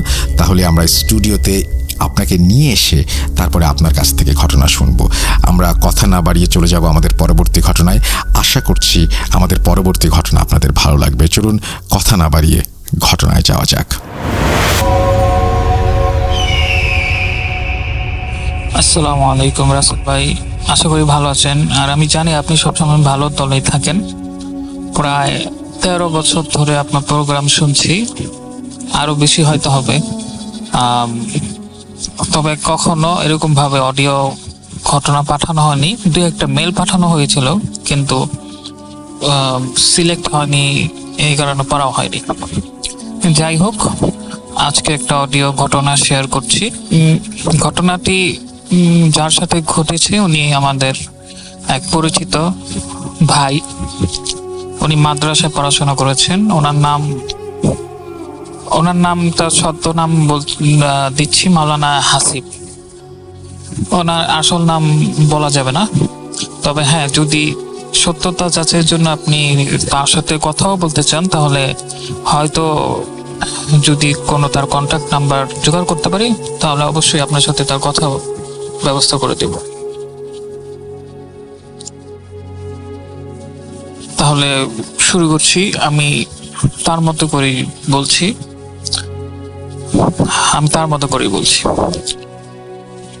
আমি যখন মাদ্রাসাতে পড়তাম, তখন আমি পড়তাম হচ্ছে বরিশাল চরমনাই জামিয়া হাসানাবাদ মাদ্রাসায়। তো ওই মাদ্রাসায় পড়াশোনা খুব ভালোই চলছিল। তো আমাদের যে জামাতে পড়তাম, ওই জামাতে আমার সাথে আমার এক ছাত্র ভাইয়ের সাথে আমি বেড শেয়ার করতাম, মানে আমার ক্লাসমেট ছিল। তো ক্লাসমেট পাশাপাশি বেড শেয়ার করতাম, সেই সুবাদে তার সাথে আমার খুব একটা ভালো সম্পর্ক তৈরি হয়ে গেছিল। আর মাদ্রাসাগুলোতে মূলত দুপুর আর রাতে মাদ্রাসার তরফ থেকে খাওয়ানো হয়। আর সকালবেলা ছাত্ররা যার যার খরচ দিয়ে নাস্তা খায়, যার যার নিজ খরচে নাস্তা খায়। তো যেহেতু আমি আমার ওই বন্ধুর সাথে বেড শেয়ার করতাম, তাহলে আমরা দুজনের সকালবেলা নাস্তা খেতাম। তো আমাদের নিয়ম ছিল এরকম যে আগের দিন রাতে বলতাম যে কি তুই সকালে কি খাবি। দেখা গেল আমি যদি বলতাম যে আমি রুটি ভাজি খাবো, সকালবেলা ঘুম থেকে উঠেই ফজরের নামাজ পড়ে যখন নাস্তার আগে একটু বিশ্রাম নিতাম, হ্যাঁ, তখন ঘুম থেকে উঠেই দেখতাম যে আমার নাস্তা হাজির। ঘুম থেকে ওঠার পরে দেখতাম যে নাস্তা হাজির। কিন্তু আমিও ওকে বলতাম যে তুই কি খাবি।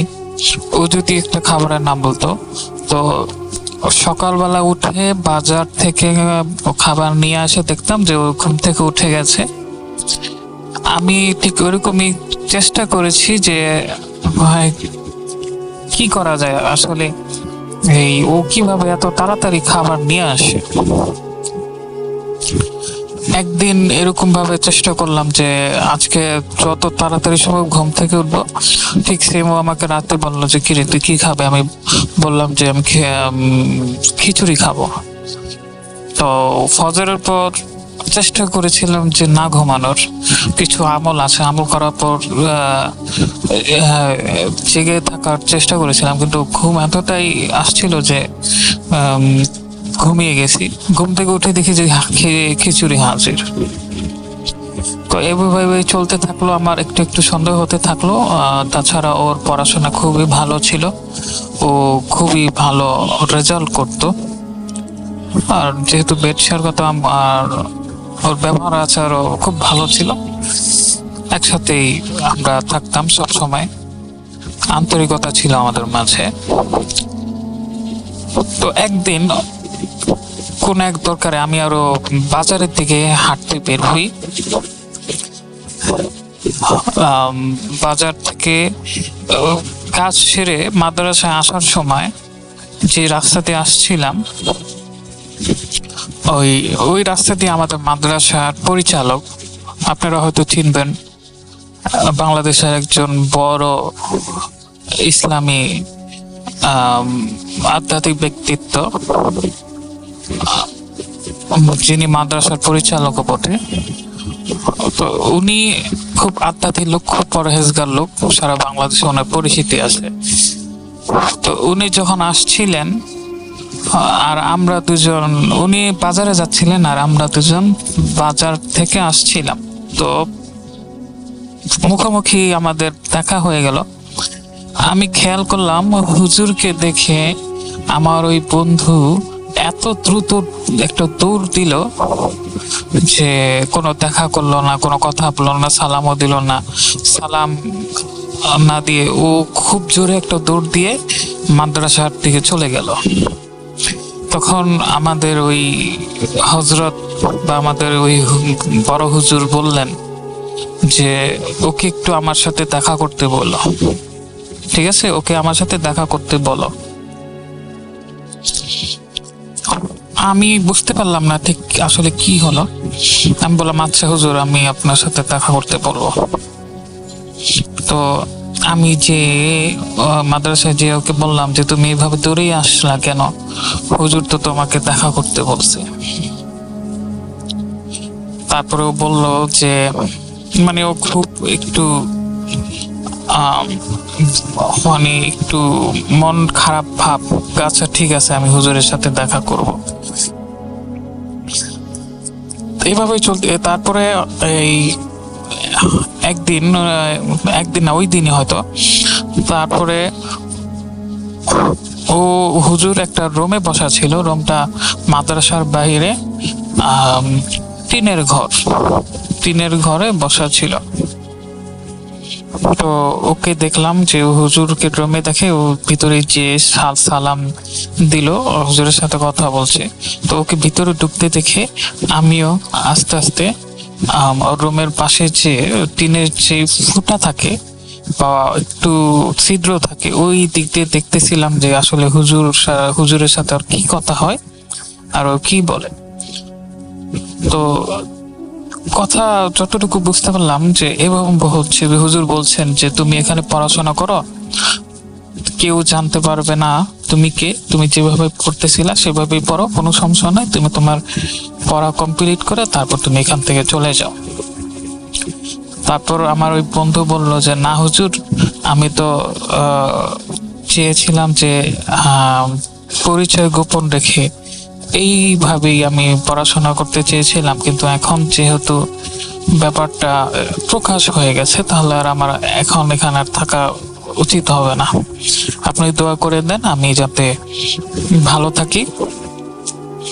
আর এই বলেই বললো, তারপর হুজুর বললো আচ্ছা ঠিক আছে, তাহলে তুমি যেহেতু চাচ্ছ না তাহলে আমরা আর কিছু বলার নাই, তোমার যদি মন চায় থাকতে থাকো, আর যদি মন চায় যে না তুমি চলে যাবে তাহলে চলে যাও।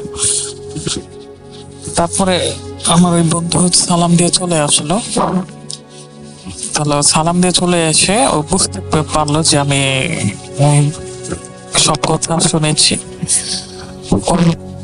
ও আমাকে আমাদের রুমে নিয়ে গেল, রুমে নিয়ে বললো যে দেখ আমি চলে যাচ্ছি, আমি আর কখনো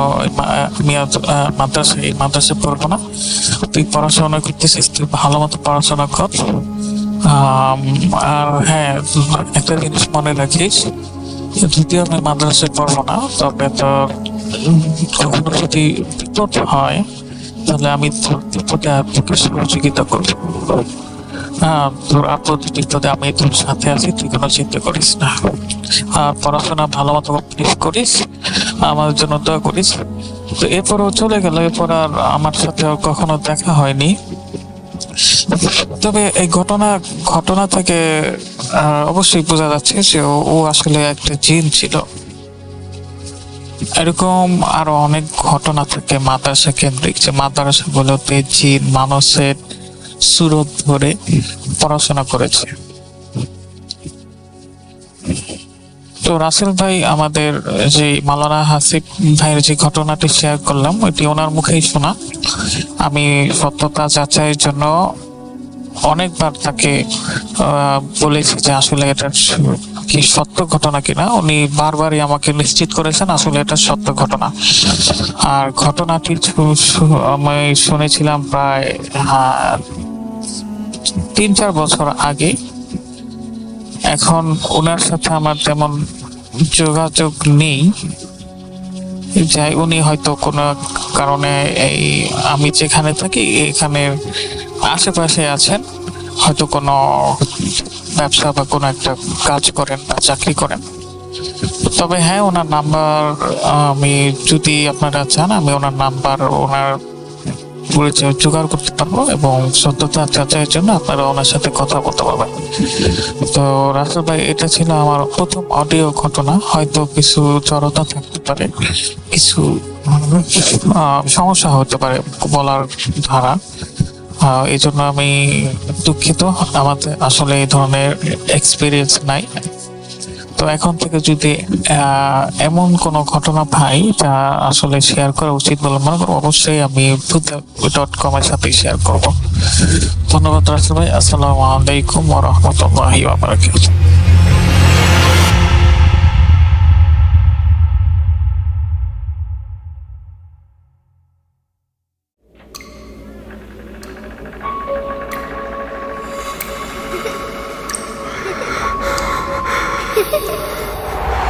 লুকোচুরি খেলবে? লুকোচুরি তুমি লুকাও, আমি ঠিকই তোমাকে খুঁজে পাবো।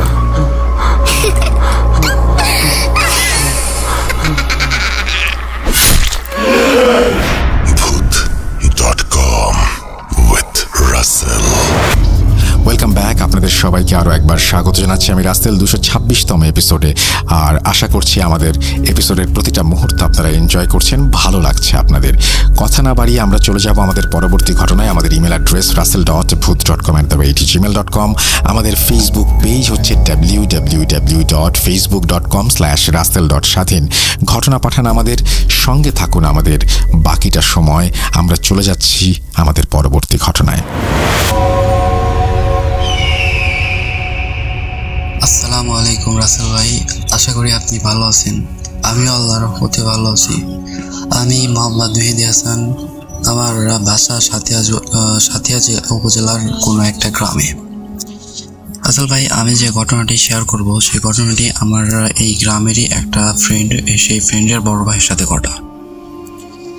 আমার ফ্রেন্ডের নাম হচ্ছে ফাহিম এবং ফ্রেন্ডের বড় ভাইয়ের নাম হচ্ছে রহিম। সো রাসেল ভাই, মূলত ঘটনাটি একটা বিল এবং কবরস্থানকে কেন্দ্র করে। সো রাসেল ভাই, বেশি কথা না বলে আমি আমার ঘটনাতে চলে যাচ্ছি। রাসেল ভাই, রহিম ভাই হচ্ছে মূলত কাজের সুবাদে পাবনা জেলার কোনো একটা ফ্যাক্টরিতে লেবার হিসেবে কর্মরত ছিল।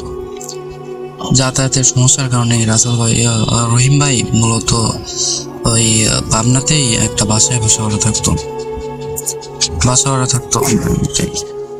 প্রতি সপ্তাহে তার ফ্যামিলির সাথে দেখা করতে আসতো। রাসেল একটা কথা বলতে বলে গেছে, রাসেল ভাই, এই গ্রামে এই রহিম ভাইয়ের একটা বন্ধু ছিল, নাম ছিল হচ্ছে করিম। সেই করিম ভাই আর রহিম ভাইয়ের বন্ধুত্ব ছিল, মানে ছোটবেলা থেকে বন্ধুত্ব ছিল।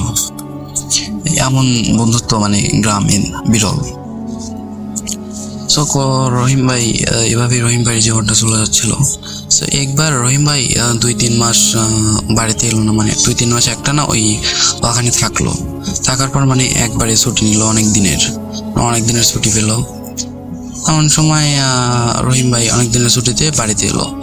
বাড়িতে আসার পর ওই বাড়িতে সবার সাথে দেখা করলো। দেখা করার পর এই করিম ভাইকে ফোন দিল। করিম ভাইকে ফোন দেওয়ার পর করিম ভাইকে বলতেছে রহিম ভাই যে, এই করিম, আজকে তুই আমাদের সন্ধ্যায় আমাদের বাড়িতে আসিস, আজকে আমরা মাছ মারতে যাব। এই একটা বিলে, আমাদের গ্রামে একটা বিল ছিল, সেই বিলে রহিম ভাই মাছ মারতে যাবে সেটা বলতেছে। রাসেল ভাই যে কথা সেই কাজ, করিম ভাই সন্ধ্যায় রহিম ভাইয়ের বাড়িতে চলে এলো। তো এখন রহিম ভাই আর করিম ভাই মাছ মারতে যাবে সেই বিলে। রহিম ভাইয়ের মা বলতেছে যে, রহিম তুই যাস না আজকে, আমার মনটা কেমন যেন করতেছে। তো রহিম ভাই মায়ের কথা না শুনে চলে গেল। তো রহিম ভাই আর করিম ভাই যাচ্ছে সেই বিলে।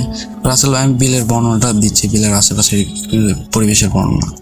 তো রাসেল ভাই মানে বিল পাওয়ার আগে একটা কবরস্থান এবং একটা ঝোপঝাড় টাইপের একটা জাতা টাইপের পাওয়া যায়।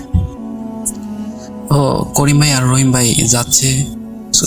সো তারা এই কবরস্থানটা অতিক্রম করে যখনই ওই যাতার দিকে গেল, যেটা দেখতে একটা কোনো অস্বাভাবিক কোনো ঘটনা ঘটলো। স্বাভাবিকভাবেই তারা দুটা ভয়ঙ্কর যাই একটা প্লেস অতিক্রম করে গেল। অতিক্রম করার পর কোনো ঘটনাই ঘটলো না। তারপর যাচ্ছে তারা এই বিলের পাড় ধরে যাচ্ছে। যেতে যেতে রহিম ভাই দেখলো, এই পাড়ের পাশে দেখলো যে একটা জায়গা নড়ছে। সো রহিম ভাই ভাবছে যে মাছ, রাসেল ভাই, রহিম ভাই আর করিম ভাই দুজনের হাতেই ট্যাটা ছিল।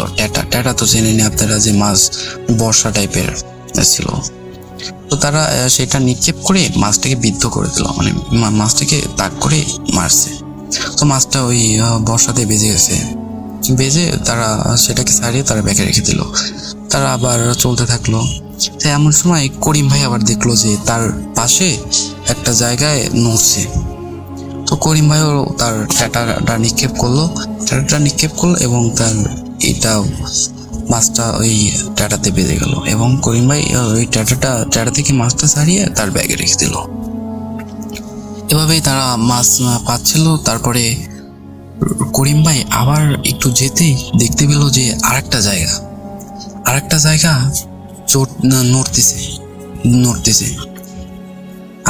নড়তেছে। করিম ভাই মানে আগের তুলনায় একটু বেশি জোরে নড়তেছে।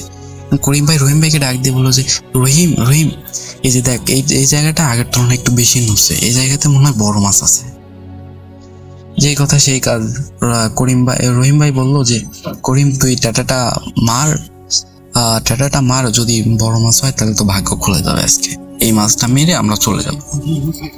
যে কথা সেই কাজ। করিম ভাই কথা বলতে না বলতেই ট্যাটাটা নিক্ষেপ করলো, এবং ট্যাটাটা ওই জায়গাতে না গিয়ে মিসলিড হয়ে অন্য জায়গাতে চলে গেল, মানে ওই ট্যাটাটা ওই জায়গায় না গিয়ে অন্য জায়গায় চলে গেল। সো অন্য জায়গায় যাওয়ার পর রাসেল ভাই ওই জায়গাতে মানে ঝড় টাইপের, মানে বাতাস, জোরে বাতাস উঠতে থাকলো। ওরা তো ভয় পেয়ে গেছে যে ঝড়টা, মানে ট্যাটাটা মারার পর ওই জায়গাতে না লেগে অন্য জায়গাতে লাগার পর মানে ঝড় উঠতে থাকলো, মানে বুঝতে পারে না ব্যাপারটা, মানে ঝড় উঠছে এই যে দেখে ওরা ভয়ে ওই জায়গা থেকে মানে ওই দুজনের ট্যাটাটা নিয়ে দৌড় মারছে, বাড়িতে চলে এলো। স্বাভাবিকভাবেই সেদিন তাদের সাথে কোনো ঘটনাই ঘটলো না। তারপরে তারা চলে এলো তাদের বাড়িতে এসে তার মাকে ঘটনাটা বললো, যে তার মা বললো যে কোনো একটা খারাপ হতে পারতো, তোরা হয়তো বা বেঁচে গেছিস। তারপরে হঠাৎ করেই পরের দিন সকালে রহিম ভাইয়ের সাথে তার বাড়ির লোকজনের একটা সদস্যর সাথে রহিম ভাইয়ের একটা ঝামেলা লাগলো কোনো একটা বিষয় নিয়ে। ঝামেলা লাগার পর রহিম ভাই মানে মনোমালিন্য হয়ে রহিম ভাই মানে একটু রাগ করেই তার কর্মের স্থানে মানে পাবনাতে চলে গেল। পাবনাতে যাওয়ার পর সে আর মানে প্রতি সপ্তাহে যে বাড়িতে আসতো আর বাড়িতে আসে না, মানে 6-7 মাস আর তার খবর নাই বললেই চলে। তার ফ্যামিলির সাথে কোনো যোগাযোগ নাই, বন্ধু বান্ধবের সাথে কোনো যোগাযোগ নাই, সেরকম একটা অবস্থা। সো এই অবস্থায় মানে একদিন তার ফ্যামিলির একটা সদস্য তাকে ফোন দিছে যে রহিম, অনেক হয়েছে, তুই এখন বাড়িতে আয়, যা হয়েছে বলে যা, এখন বাড়িতে আয়। তো রহিম ভাই এই কথা শুনে অনেকদিন বাড়িতে আসে না, সেই লোভ থেকে রহিম ভাই বললো যে হ্যাঁ আমি আসতেছি, সমস্যা নেই। সো রহিম ভাই সেই দিনই তার বসের কাছ থেকে ছুটি নিয়ে রওনা দিতে মানে একটু বিকাল করে রওনা দিতে রহিম ভাইয়ের বাড়িতে পৌঁছাতে রাত হয়ে গেছে, মোটামুটি রাত হয়ে গেছে, মানে বাড়িতে পৌঁছেছে স্বাভাবিকভাবে রাত করে বাড়িতে পৌঁছানোর পর তার মানে ভালো লাগতেছে না, মাথা ব্যথা করতেছে। এমন সময় সে বললো যে আম্মু, আমি গোসল করবো। মানে স্বাভাবিকভাবে আপনি জানেন যে গ্রামে পুকুরে গোসল করায় বেশি, মানে সবাই পুকুরে বেশি গোসল করে। সেহেতু রহিম ভাই বলছে, আম্মুকে বলছে যে আম্মু, আমি গোসল করে আসি, তুমি আমার জন্য খাবার প্রস্তুত করো, আমি গোসল করে আসি। সো যেই কথা সেই কাজ। রহিম ভাই গোসল করতে গেল। রহিম ভাই গোসল করতে যাচ্ছে। রহিম ভাই যেখানে গোসল করতে, মানে যে পুকুরটাতে গোসল করতে গেল, সেই পুকুরের পাশে একটা কবরস্থান ছিল। ওই যে রাসেল ভাই বললাম না যে ওই বিলে যেতে একটা কবরস্থান, ওই একটা ঝোপঝাড় মানে টাইপের জায়গা পাওয়া যায়, সেই কবরস্থানের পাশে যে পুকুরটা, সেই পুকুরেই রহিম ভাই গোসল করতে গেল। সেই গোসল মানে সেই পুকুরে মানে সিঁড়ি ছিল, সিঁড়ি দিয়ে সেই পুকুরে নামতে হয়। একটা করে সিঁড়ি পার দিয়ে সে পুকুরে নেমে গেল। পুকুরে নামার পর সে মানে কুলি টুলি করে অজু করে সে এখনই ডুব দিবে। ডুব দিবে স্বাভাবিকভাবে, সে ডুব দিল, মানে একটা ডুব দিছে, কেবলই একটা ডুব দিছে। এমন সময় সে একটা ডুব দেওয়ার পর উঠেছে, মাথা তুলছে, দেখে কি পুকুরের একটা পাড়ে তার বন্ধু করিম। সে করিম তার দিকে তাকিয়ে রয়েছে, কোনো কথা বলতেছে না। মানে রহিম ভাই তো ভয় পাইছে যে করিম হঠাৎ করে এখানে এত রাতে, মানে আমার সাথে তো তার কথা হয়নি, মানে বুঝলাম না ব্যাপারটা কি হলো, আমার সাথে কি কোনো কিছু করতে চলছে, করিম কি আমার বন্ধুই, কি এ কি আমার বন্ধুই? রহিম ভাইয়ের মনে নানা প্রশ্ন জাগতে থাকে। এমন সময় রহিম ভাই করিম ভাইকে ডাক দিল যে, এ করিম, তুই এখানে কি করিস এত রাত্রে, তুই এখানে কি করিস? মানে করিম ভাই কোনো কথা বলতেছে না। এমন সময় সেই করিম ভাই যেখানে দাঁড়িয়ে আছে তার পিছনেই কয়েকজন লোক, মানে অচেনা লোক, মানে কালো কাপড় মুখে কালো কাপড় বেঁধে তারা খাটনি করে হয়তো বা একটা লাশ নিয়ে আসতেছে ওই কবরস্থানে। এমন সময় সেই খাটনি ভাইরা, মানে যারা খাটনিতে করে লাশ নিয়ে আসতেছে, তারা করিম ভাইকে ক্রস করে গেছে। করিম ভাইকে ক্রস করে দেওয়ার পর করিম ভাই একটু পিছে পড়ে গেছে ওই খাটনিওয়ালাদের সে। করিম ভাই তখন ওই খাটনিওয়ালাদের পিছে যাওয়া শুরু করছে। এটা দেখে রহিম ভাই করিম ভাইকে বলতেছে যে, এই করিম, তুই কোথায় যাস? দাঁড়া, আমিও যাচ্ছি, তুই কোথায় যাস? ভয় পাবি একা একা। এমন সময় রহিম ভাইও করিম ভাইয়ের পিছে যাওয়া শুরু করছে। যেতে যেতে দেখে কি ওই খাটনি বাহকরা তারা কবরস্থানের ভিতরে ঢুকে গেল। কবরস্থানের ভিতরে ঢুকে যাওয়ার পর করিম ভাইও কবরস্থানের ভিতরে ঢুকে গেল। তো রহিম ভাই কোনো কিছু না ভেবে ভিতরে ঢুকে গেল। এখন রহিম ভাই যখন কবরস্থানের ভিতরে ঢুকে গেল, তখন দেখে কি তার বন্ধু ওখানে নাই। শুধু ওই যারা ওই কবরস্থানে যারা ওই খাটনিটা নিয়ে এসেছে তারাই শুধু চলতেছে। যাওয়ার পরে একটা নির্দিষ্ট জায়গায় ওরা যারা খাটনি নিয়ে এসেছিল তারা খাটনিটা রেখে একটা নির্দিষ্ট জায়গায় খাটনিটা রেখে চলে গেল, অন্য একটা দিকে চলে গেল। যেতে যেতে কুয়াশার মাঝখানে কুয়াশার মতো যাই হোক মিলিয়ে গেল, একবারে মিলিয়ে গেল। বুঝলো না, রহিম ভাই ব্যাপারটা বুঝলো না যে তারা কোথায় গেল, তারা কারা। রহিম ভাই ভয়ে ভয়ে খাটনির দিকে এগিয়ে গেল। এগিয়ে যাওয়ার পর যখনই খাটনিটা হাত দেওয়ার পরে একটা গরম আবহাওয়া অনুভব করছে, চারদিকে পরিবেশটা গরম হয়ে গেল।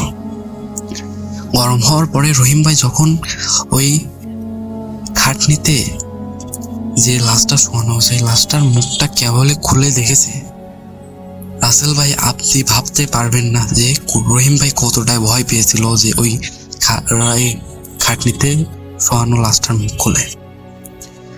তো রহিম ভাই যখন খাটনিতে ওই লাশের মুখটা খুলেছিল, তখন রহিম ভাইয়ের সাথে যে ঘটনাটা ঘটেছিল, রহিম ভাই সেই ঘটনার জন্য প্রস্তুত ছিল না। রহিম ভাই দেখে কি ওই খাটনিতে যে লাশটা ছিল, ওই লাশের মুখটা দেখে রহিম ভাই হতভম্ব। ওই লাশটা ছিল তার বন্ধু করিমের। রাসেল ভাই তো হতভম্ব, রাসেল ভাই তো ভয়ে অজ্ঞান হয়ে গেছে। রাসেল ভাই রহিম ভাই অজ্ঞান হয়ে গেছে। এমনই ভাবে সকালে স্থানীয় লোকজন যাতায়াত করতে করতে একসময় দেখে যে রহিম এখানে পড়ে আছে, ব্যাপারটা অস্বাভাবিক ব্যাপার। তখন রহিমকে নিয়ে তাদের বাড়িতে পৌঁছে দিছে। তার মাকে বলছে যে তোমার ছেলে এই কবরস্থানে শুয়েছিল, কবরস্থানে পড়েছিল। রহিম ভাইয়ের মা তো হতভম্ব যে ছেলে গোসল করতে গেল, গোসল করতে যাওয়ার পর তো সারাদিন সারা রাত ফেললো না। আমি ভাবছিলাম তো তার বন্ধুর সাথে তার পাড়ার সব বন্ধুরা আছে, বন্ধুদের সাথে হয়তো বা কোনো একজনের বাড়িতে আছে। তো রহিম ভাইয়ের মাও অস্বাভাবিক কিছু চিন্তা করে নাই। তো রহিম ভাইয়ের মা এই কথা শুনে তো হতভম্ব যে আমার ছেলে কবরস্থানের ভিতরে পড়েছিল, ব্যাপারটা তো অস্বাভাবিক।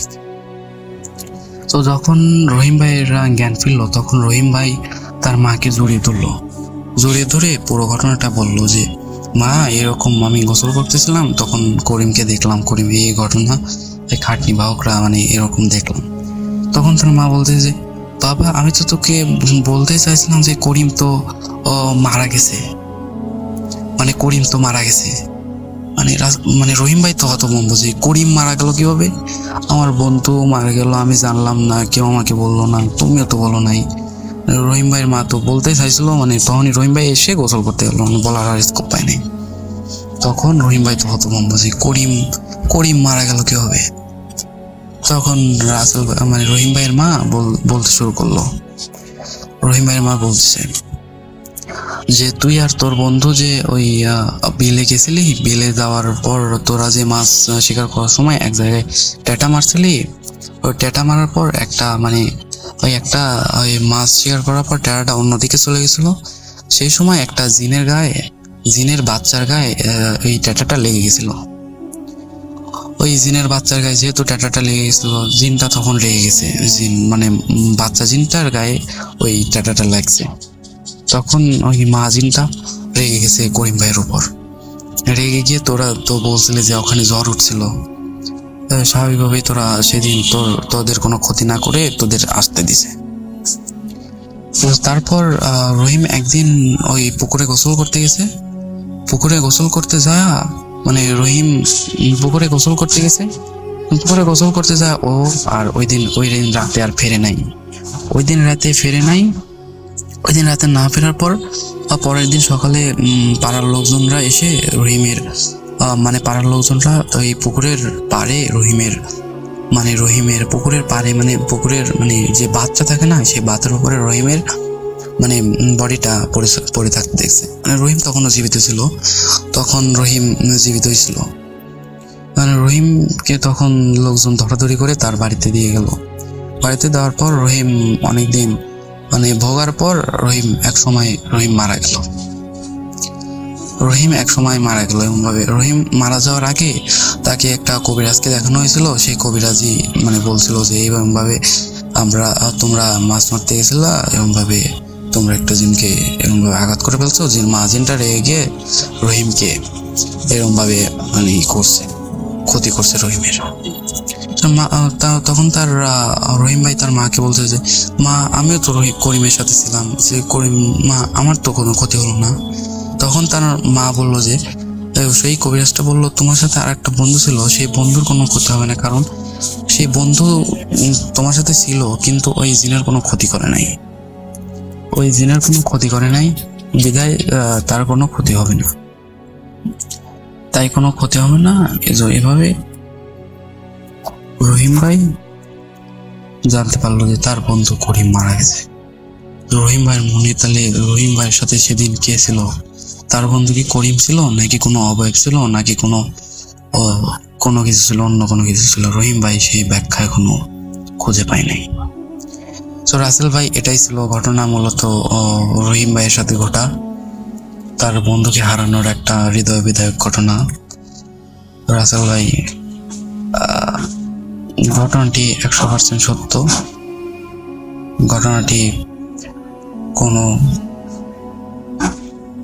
মানে মিথ্যা দিয়ে জড়ানো না, বিশ্বাস করা না করাটা আপনার ব্যাপার। রাসেল ভাই, আমার কাছে অনেক ঘটনা আছে, সময় সাপেক্ষে আমি ঘটনাটি শেয়ার করব। আর আমার কাছে মানে আমি ছাত্র, তো তার জন্য আমার পড়াশোনার চাপে আমি স্টুডিওতে এসে ঘটনাটি শেয়ার করতে পারলাম না, সেজন্য দুঃখিত। রাসেল ভাই, পরে আরেকদিন কথা হবে, অন্য কোনো দিনে, অন্য কোনো রাতে। রাসেল ভাই, আসসালামু আলাইকুম। মেহেদি হাসান, সাথিয়া।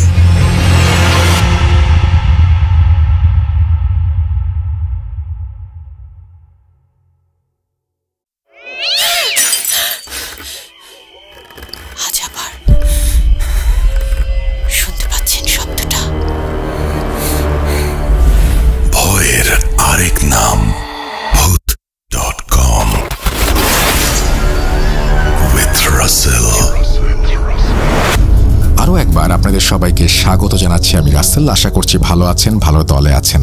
আমরা দেখছি যে কোনো সময় এরকম হচ্ছে যে আমাদের ঘটনা প্রচারের পরে হয়তো এই ঘটনাটি অন্য কোনো চ্যানেলেও প্রচারিত হচ্ছে। আসলে সত্যি কথা বলতে এটাকে তো আমরা কোনোভাবে আটকাতে পারবো না, আপনারা আটকাতে পারবেন। যখন কোনো স্টোরি দিবেন আমাদেরকে, তখন একটু চেষ্টা করবেন যে অন্য কোথাও সেই স্টোরিটা না দেয়। আমাদের কিউটা অনেক লম্বা, কিন্তু আমরা সবার ঘটনা চেষ্টা করি পড়ে শোনানোর জন্য। সুতরাং আপনারা একটু ধৈর্য ধরে অপেক্ষা করবেন দয়া করে।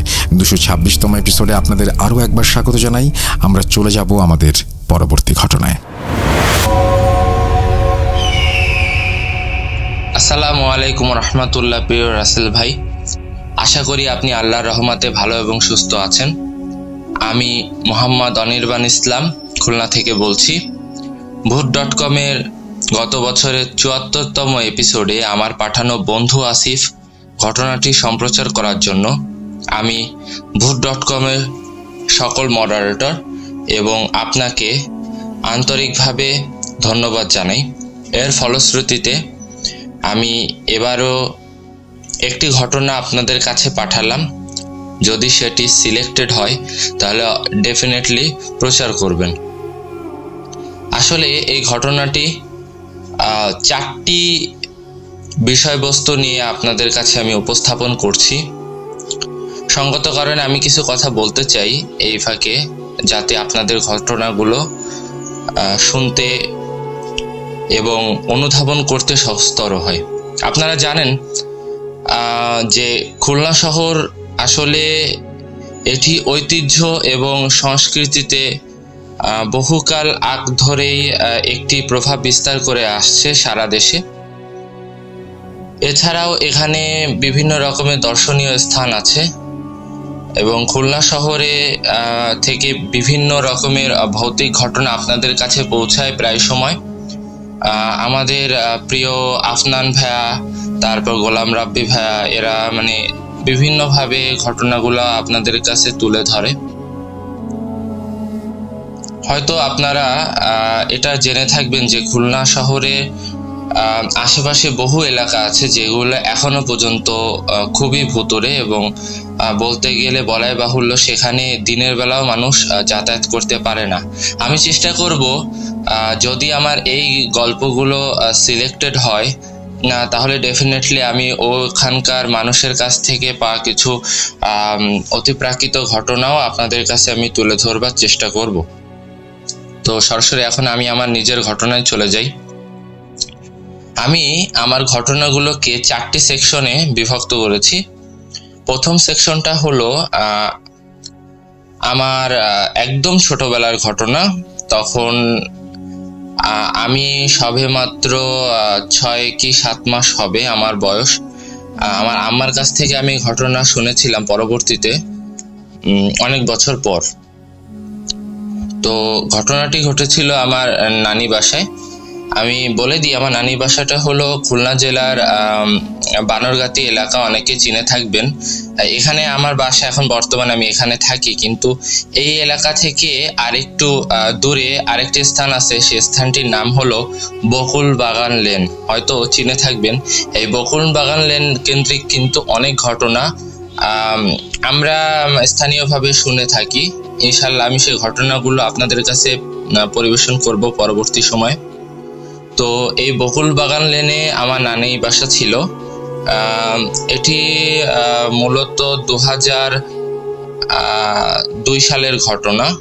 আমার জন্ম হয়েছে 2001 সালে। তো আমার যখন 6 মাস তখন একদিন রাতের বেলা মেবি এশার নামাজের পরে আম্মা গিয়েছিলেন আমাকে নিয়ে নানু বাসায়। তো নানা নানি আমাকে দেখে অনেক খুশি, আম্মু আসছে। আর আমি আমার ফ্যামিলির সব থেকে প্রথম সন্তান। তখন আমরা ভাই বোন আছি হলো 2 জন, আমি বড় এবং আমার একটা বোন আছে, সে এবার এসএসসি পরীক্ষা দিবে। তো আমি যখন আমার নানা বাসায় গেলাম, সেখানে আমরা প্রায় 10:30 পর্যন্ত থাকি আমার ভাষ্য মতে। তখন ইলেকট্রিসিটি বেশিরভাগ সময় থাকতো না। লোডশেডিং এর বিশাল বড় একটা ঘাটতি ছিল আমাদের এলাকাতে। তো ইলেকট্রিসিটি তখন ছিল না, লোডশেডিং হয়েছিল। তো আমার নানি চাঁদের আলোতে আমাকে নিয়ে উঠানে এক জায়গায় বসে মানে পাখা দিয়ে বাতাস করতেছে কোলে নিয়ে, এবং আমার আম্মা ভিতরের একটি রুমে আমার খালামণির সাথে গল্প করতেছে। এখন একটু পরেই আমার নানি দেখতে পেল যে আমার শ্বাস প্রশ্বাসে একটা অস্বাভাবিকতা, মানে একটা বাচ্চা যখন ঠিকমতো দম নিতে পারে না, শ্বাস নিতে পারে না, যেমনটা মানে টেনে টেনে শ্বাস নেয়, আমার ঠিক তেমন অবস্থা হয়েছিল। এবং কিছুক্ষণের মধ্যে আমার সারা শরীর মানে নীলার্ভ হয়ে যায়। তো আমার নানি এই অবস্থা দেখে তিনি ভয়ে চিৎকার চেঁচামেচি করেন এবং ভিতর থেকে আমার মা এবং খালা বেরিয়ে আসেন। তো আম্মা তো আমার এই অবস্থা দেখেও মানে খুব ভয় পেয়ে যান। সৌভাগ্যবশত তখন আব্বু, আমার বাবা তখন আমার নানার বাসায় প্রায় কাছাকাছি চলে আসছিল। উনি চিৎকার চেঁচামেচি শুনে উনিও বাসার মধ্যে দৌড়ে আসেন এবং এসে দেখেন যে আমার অবস্থা মানে খুব খারাপ, মানে আমি ঘেমে গেছি, আমার সারা শরীর নীলাভ হয়ে গেছে। এটা খুব মানে অস্বাভাবিক একটি ব্যাপার। এবং সেই সাথে আরেকটি জিনিস আম্মা দেখলো যে আমার আঙ্গুলের যে নখ, সেই নখগুলো পর্যন্ত নীল রং ধারণ করতেছে আস্তে আস্তে। এটা খুবই অস্বাভাবিক ব্যাপার। এবং আমি খুব টেনে টেনে শ্বাস নিচ্ছি, মানে আমার শ্বাস প্রশ্বাসে অনেক কষ্ট হচ্ছে। তো আমার বাবা তখন আমাকে কোলে নিয়ে, মানে আমার বয়স যেহেতু তখন 6 থেকে 7 মাস হবে, আমাকে একটা কাপড় দিয়ে মানে জড়িয়ে রেখেছিল তারা। তো সেই কাপড়টা সহ আমাকে নিয়ে বাবা দ্রুত বাইরে চলে যায়। যাওয়ার পর আমাদের স্থানীয় একটি হুজুর আছে, উনি মারা গেছেন 2008 সালে। তো সেই হুজুরের নাম হলো রহমত আলী হুজুর। তো উনি হলো একটা ওখানকার স্থানীয় একটি মসজিদের ইমাম ছিলেন এবং সাথে সাথে উনি এই ঝাড়ফুঁকের কাজটিও করতেন। তো আব্বা আগে তাড়াতাড়ি তার বাসায় গেল, তো যে তাকে নক করে তাকে মানে আমাকে দেখাইছে যে আমার এই অবস্থা। তো সে বলল যে আচ্ছা আমি দেখি কিছু করতে পারি কিনা। উনি পান খাচ্ছিলেন, উনি উনার মুখের পানটা ফেলে দিয়ে তখন ভালোভাবে কুলি করে এবং উনি একটা দোয়া পড়তেছিলেন, সম্ভবত আয়াতুল কুরসি সামথিং। আমার মার সাথে ছিল, যতটুকু বুঝলেন আর কি। এবং ওই আয়াতুল কুরসিটা পরে উনি উনার মুখে কিছুখানি পানি দিলেন। পানি নেওয়ার পর সেটা উনি মুখে পানি নিয়ে উনার মতো করে উনি মনে মনে হয়তো দোয়া পড়ছেন, পরে এবং সেই পানিটুকু উনি আমার গায়ে মানে নিক্ষেপ করলেন, মেরে দিলেন। তো তখনই আমি মানে মনে হলো যে আমার সেন্স ফিরে আসছে, মানে আমার শরীরে যে একটা মানে নীলার্ভ যে একটা অবস্থা ছিল সেটার একটা আস্তে আস্তে একটু পরিবর্তন হচ্ছে।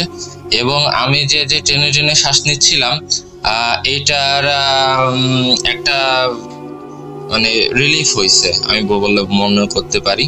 তো আমাকে হুজুর বলল, বাবাও ছিল ওখানে, তো আমাকে বলল যে দেখুন, এই মাঝে মধ্যে বাচ্চাদের এই ধরনের একটু সমস্যা হয়। জিনেরা যখন কোনো বাচ্চা বা নবজাতকের ধারে কাছে থাকে তখন বাচ্চার এই ধরনের পরিবর্তন হতে পারে, আপনারা একটু সাবধানে আপনাদের ছেলেকে রাখবেন। তো পরবর্তীতে আম্মা মানে আমার গলায় একটি তাবিজের ব্যবস্থা করে দেন, সেটি ওই হুজুরই দিয়েছিল।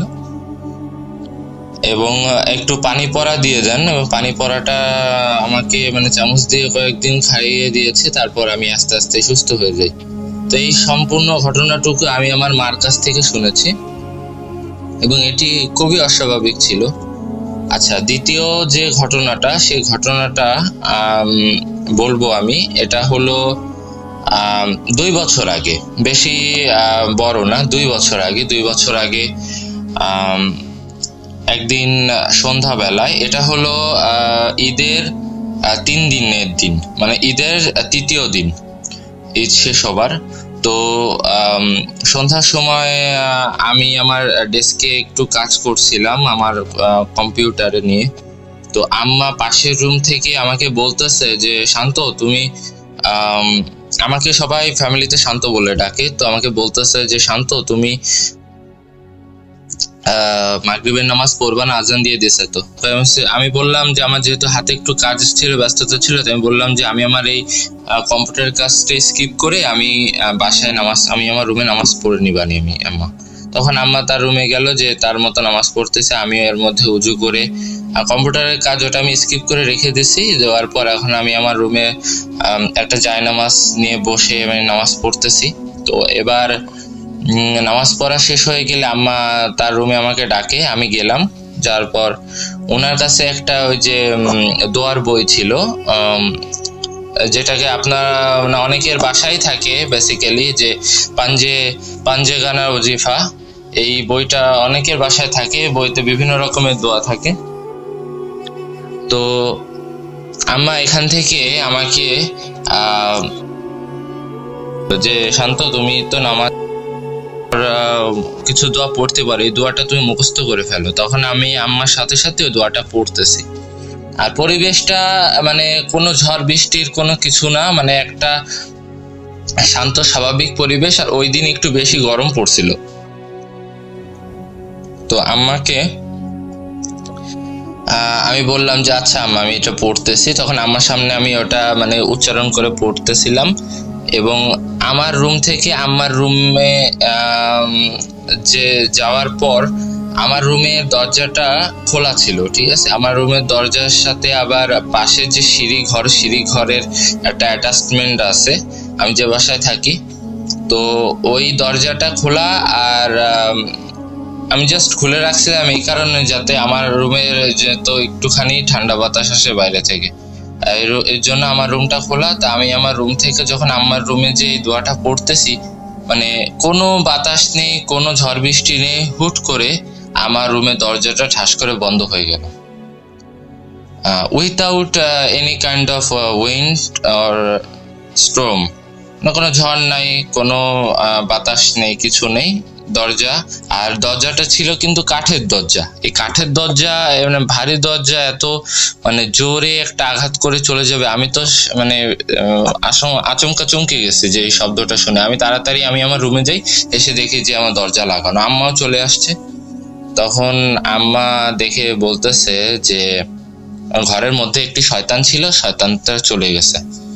বললাম যে ঘরের মধ্যে শয়তান? আমি তো ঘরেই তো আমি নামাজ পড়লাম। কয় নামাজ তো পড়ছো ঠিক আছে, কিন্তু আমরা তো অনেক কিছু নিজ চোখে দেখি না, ঠিক আছে, সেই জিনিসগুলো আমাদের ঘরে সব সময় থাকে। তেমন একটা কিছু জিনিস ছিল। তো আল্লাহর কাছে শুকরিয়া আদায় করি যে আল্লাহ মানে তার অনিষ্টের হাত থেকে আমার সন্তানকে বাঁচিয়েছে। আম্মা পরে আবার তার রুমে যে দোয়া দরুদ পড়তেছে। এখন আমি অবাক হয়ে দরজার দিক তাকাই আছি। আমি ভাবলাম যে কি ছিল রুমের মধ্যে, আর এত জোরে দরজায় শব্দ করে সে চলেও গেল। দরজায় মানে মনে হলো যে কেউ খুব রাগ হয়ে, খুব মানে বিতৃষ্ণা হয়ে দরজায় মানে আটকে দিয়ে চলে গেছে বাড়ি দিয়ে। এটা একটা ঘটনা, এটা খুবই মানে আমার কাছে অস্বাভাবিক লাগছে। আচ্ছা, থার্ড যে ঘটনাটা হলো, এটা হলো যারা খুলনা শহরে থাকেন তারা অনেকে ময়লাপোতা নামে একটা স্থান চিনে থাকবেন। ওখানে একটি মসজিদ আছে, এই ময়লাপোতা মোড়ের মাঝখানে একটি মসজিদ আছে, এবং সে মসজিদের চারদিকে বিভিন্ন রোড গেছে। একটি রোড গেছে হলো ডাকবাংলার দিকে, একটি রোড ক্যাসল সালাম, হোটেল ক্যাসল সালাম, রয়্যালের মোড়, ওখানে একটা রোড গেছে শিববাড়ির দিকে, বিভিন্ন রোড ওখানে আছে। তো আমি একদিন এই তো কয়েক মাস আগে আমি একদিন ওখান থেকে রাস্তা পার হচ্ছিলাম। তো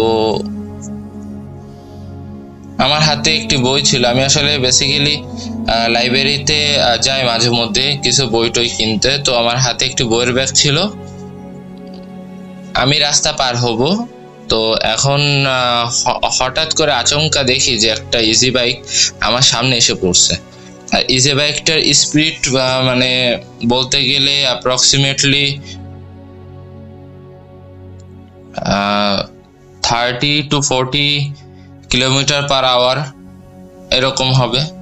তো এখন আমি আচমকা এরকম একটা মানে দ্রুত গতির বাহন আমার সামনে এসে চলে আসবে, আমি তো এটা মানে আমি ঠিক মতো খেয়ালও করিনি। আমি যদি খেয়াল করতাম তাহলে আমি সরে যাইতাম। তো মানে সেটা একদম এই মোড়ের পরই হয়েছে ঘটনাটা। এখন আমি হঠাৎ করে মানে আমার মনে হলো যে আমার জামা ধরে পিছন থেকে কেউ যেন টেনে ধরলো। এখন আমি যখনই নিজেকে সামলায় নিছি, আর এর মধ্যে ওই যে ড্রাইভার সেও ব্রেক জোরে চেপে ধরছে। তা সে ব্রেক চেপে ধরছে মানে আমাকে ওভারটেক করে তারপর ব্রেক চেপে ধরছে। এখন ওই ড্রাইভার পিছনের থেকে আমার দিক তাকায় রয়েছে, ভাবছে হয়তো কিছু একটা বলবে যে তুমি কি ঠিক মতো রাস্তা পার হইতে পারো না দেখে। এখন আমি ওই লোকটার দিক তাকাই, এবার আমি আশেপাশে তাকাচ্ছি, দেখি আশেপাশের লোকজন আমার দিক তাকায় রয়েছে, কিন্তু আমার মনে হলো যে আমার পাশে যে একজন আমার জামা টেনে ধরলো সেই লোকটা ওখানে নেই।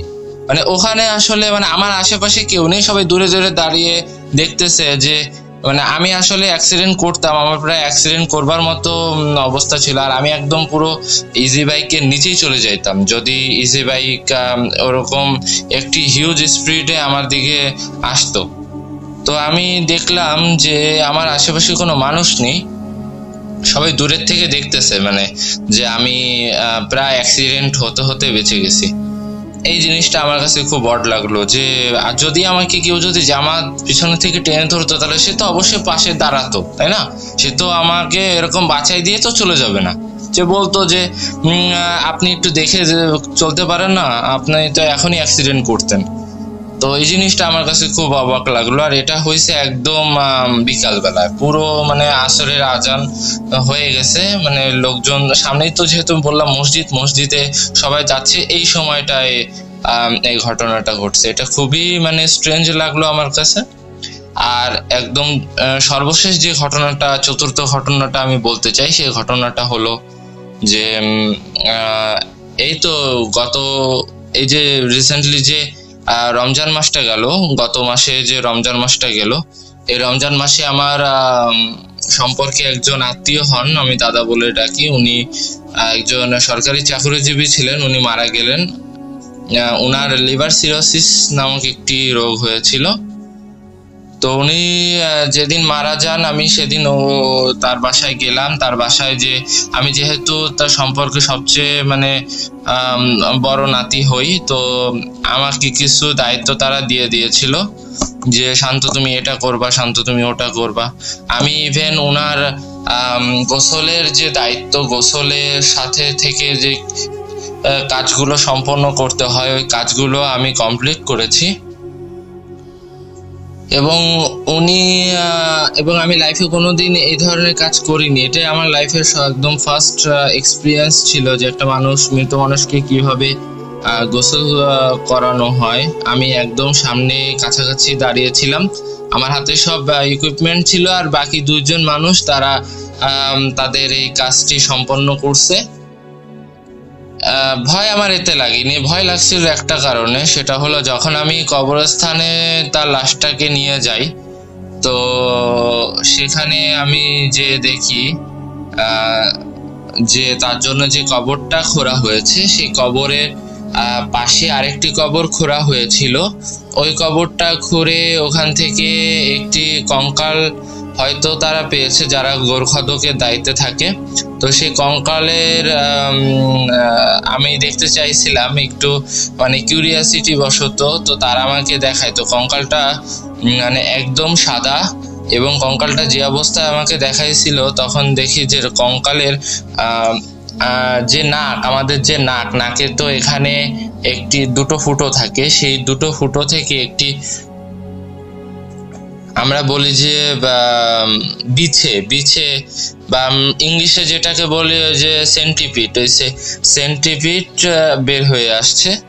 তো আমি জিনিসটা দেখি একটু ভয় পেলাম। তো আমি পরে ভাবলাম যে আমি জিজ্ঞেস করি গোরখাদকদের যে এটি কার কঙ্কাল বা কার লাশ ছিল। তো তারা বলে যে এটা আসলে একটা মেয়ের লাশ ছিল, এবং আরো তারা কিছু ইনফরমেশন দেয় যে সে আসলে আত্মহত্যা করছিল গলায় ফাঁস দিয়ে, কিন্তু কি কারণে আত্মহত্যা করছে সে সম্পর্কে তারা কেউ জানে না। এই মেয়েটাও বসবাস করতে খুলনাতেই। তো আমি লাইফে এই জিনিসটা দেখে খুব মানে ভয় পেয়েছিলাম যে একটা মানুষ যখন কবরের জীবনে চলে যায়, তখন তার কেমন করুণ পরিণতির দিকে সে যেতে পারে। তার গায়ে একটু ফুটো মাংস নেই, শুধু মানে আমরা বলতে পারি যে একটা অ্যাসিডে ধোয়া কঙ্কাল, কোনো মাংস নেই, একদম সাদা রঙের। এবং সেই সাথে আরো দেখতে পারি যে মাথাটাতেও একটা বড় রকমের আঘাত রয়েছে। তা আমি ওই আঘাত দেখে ফার্স্টে ভাবলাম যে এটা কি কোনো মানে হত্যাকাণ্ড না অ্যাক্সিডেন্টাল ব্যাপার। আসলে তা না, ওই অ্যাক্সিডেন্টাল ব্যাপার না, এটা আসলে আত্মহত্যাই ছিল। মাথায় আঘাতটা পাইছে, যখন ওই কঙ্কালটা উপরে উঠানো হয় তখন একটা বাঁশের খণ্ডিত অংশের সাথে মাথাটা আঘাত পায় এবং ওটার মাথাটার অংশ এতই নড়বড়ে ছিল যে ওখান থেকে ফেটে যায়। তো এই জিনিসটা আমার খুবই কাছে খারাপ লাগছে এবং কিছুটা হইলেও ভয় লাগছে। তো আমি এই 4টি ঘটনা আপনাদের কাছে শেয়ার করলাম, আশা করি আপনাদের কাছে ভালো লাগবে। হয়তো অনেকের কাছে মনে হইতে পারে যে এখানে ভয়ের তেমন আভাস কিছু নেই, কিন্তু আমি যে প্রথম 3টা জিনিস এক্সপেক্ট করলাম, এই 3টা জিনিস সম্পূর্ণ সত্য ঘটনা। যদি আপনাদের কাছে ভালো লাগে, রাসেল ভাই এবং অন্যান্য মডারেটর যারা দায়িত্বে আছেন তারা অবশ্যই এই ঘটনাটি সিলেক্ট করে সম্প্রচার করবেন। সবাইকে অসংখ্য ধন্যবাদ। আল্লাহ হাফেজ। Welcome back. আপনাদের সবাইকে আরও একবার স্বাগত জানাচ্ছি। আমি রাসেল। আশা করছি আপনারা সবাই ভালো আছেন, ভালোর দলে আছেন। আমি আজকে 226তম এপিসোডটি এভাবেই সাজিয়েছিলাম। জানি না কতটুকু আনন্দ দিতে পেরেছি আপনাদের, তবে ঈদে আপনাদের জন্য আরও কিছু চমক নিয়ে আসার ইচ্ছা আছে, আরও কিছু দারুণ ঘটনা শোনানোর ইচ্ছা আছে। সেই প্রত্যয়েই আমরা এগিয়ে যেতে চাই। আপনারাও ঘটনা পাঠান। আমাদের ইমেল অ্যাড্রেস russell.booth.com@gmail.com, সেখানে ঘটনা পাঠাতে ভুলবেন না। এবং আপনারা যারা স্টুডিওতে আসতে চান তারা স্টুডিওতে আসবেনই। যারা দেশের বাইরে আছেন তাদের কাছে আমি প্রেফার করব অডিও ক্লিপ।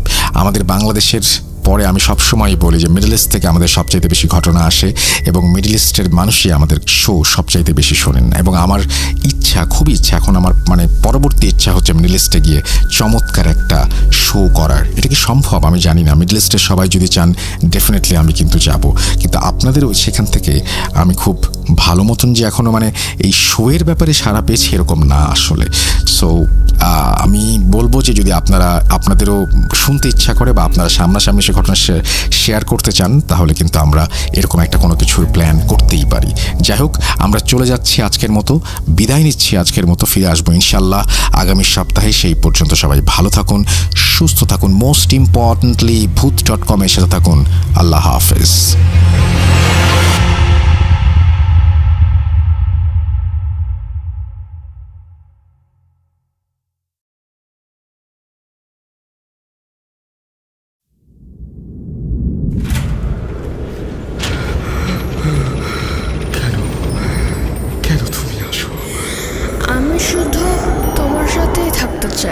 কিভাবে সম্ভব? মৃতদের এই পৃথিবীতে থাকতে নেই। তুমি চলে যাও, চলে যাও, প্লিজ চলে যাও। সবটাই কি ইলুশন, নাকি অন্য জগতের কেউ কখনো হাজির হয়ে যায় চোখের পলকে? booth.com with Russell। Welcome back. আপনাদের সবাইকে স্বাগত জানাচ্ছি। আমি রাসেল। আশা করছি ভালো আছেন, ভালোর দলে আছেন। আমি প্রথম ঘটনা থেকে এখনও বেরিয়ে আসতে পারছি না এবং বেরিয়ে আসা হয়তো সম্ভবও হবে না। যাই হোক, আপনাদের কি মনে হয়েছে প্রথম ঘটনাটি শুনে সেটা আমাকে লিখে জানান। এবং লিখতে হলে যেটা করতে হবে সেটা হচ্ছে আপনাকে আমাদের ফেসবুক পেজে চলে যেতে হবে এবং আমাদের পোস্টের নিচে কিন্তু আপনারা কমেন্ট করে জানিয়ে দিতে পারেন যে কার কি অনুভূতি হচ্ছে। এবং এরকম ঘটনা কিন্তু আসলে সহজে শোনা যায় না। আমাদের ফেসবুক পেজ হচ্ছে www.facebook.com/russell.স্বাধীন। আপনারা দ্রুত আমাদেরকে জানান। আপনাদের মন্তব্যগুলো আমাদের কাছে খুবই ইম্পর্ট্যান্ট এবং আশা করছি খুব দ্রুতই আপনারা সেটা জানিয়ে দেবেন। আমি আসলে খুবই অবাক হয়েছি, এরকম একটা ঘটনা আমার হাতে এসেছে এবং আমি খুবই লাকি যে আপনাদের মতন মানুষ যারা আছেন তারা চমৎকার চমৎকার সব ঘটনাগুলো আমাদের সামনে এনে উপস্থাপন করেন। 226তম এপিসোডে আরও একবার আপনাদের স্বাগত জানাচ্ছি। আমি রাসেল। আশা করছি আপনারা সবাই ভালো আছেন, ভালোর দলে আছেন। আমি চলে যাব পরের ঘটনায় এবং যিনি লিখেছেন আমাকে এই ঘটনাটি, তিনি এই ঘটনাটির নাম দিয়েছেন হিংসার বশে কালো জাদু। আমি সরাসরি চলে যাচ্ছি ঘটনায়। আসসালামু আলাইকুম রাসেল ভাই। ওয়ালাইকুম সালাম। তারপরে তিনি লিখছেন, আমি সাকিব সামি। আমি জানি সবসময় আপনি ভালোর দলে, তাই জিজ্ঞেস করলাম না আপনি কেমন আছেন। আমার এই ঘটনাটা একেবারে সত্যি ঘটনা। আমার বাসা যশোর, তারপরে তিনি তার ফোন নাম্বার শেয়ার করেছেন। তারপরে তিনি আবারও লিখছেন, আমার বাসা দূরে হওয়ায় আমার স্টুডিওতে এসে ঘটনা শেয়ার করা সম্ভব না, তাই লিখে পাঠালাম। ঘটনা ভালো লাগলে পড়ে শোনানোর অনুরোধ রইল। অনিচ্ছাকৃত ভুল ত্রুটি হলে ক্ষমা সুন্দর দৃষ্টিতে দেখার জন্য রাসেল ভাইকে অনুরোধ করছি। এই ঘটনাটি ঘটেছিল আমার খালার সাথে 2011 সালে, আর ঘটনাটা আমার আপুর সামনেই ঘটেছিল। আমার আপু 2011 সালে এসএসসি পরীক্ষা দেন, আর পরীক্ষা শেষে তিনি আমার খালার বাসায় বেড়াতে যান। তখন আমার খালা থাকতেন ঢাকার কোনো একটা বাসায়। আমার আপু যেভাবে বর্ণনা করেছেন তার ভাষায় লিখছি।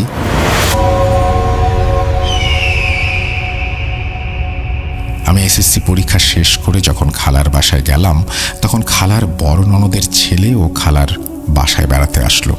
সেও আমার সাথে এসএসসি পরীক্ষা দিয়েছে। আর আমি যাওয়ার 2 দিন পর খালার ননদের মেয়েও বেড়াতে আসে।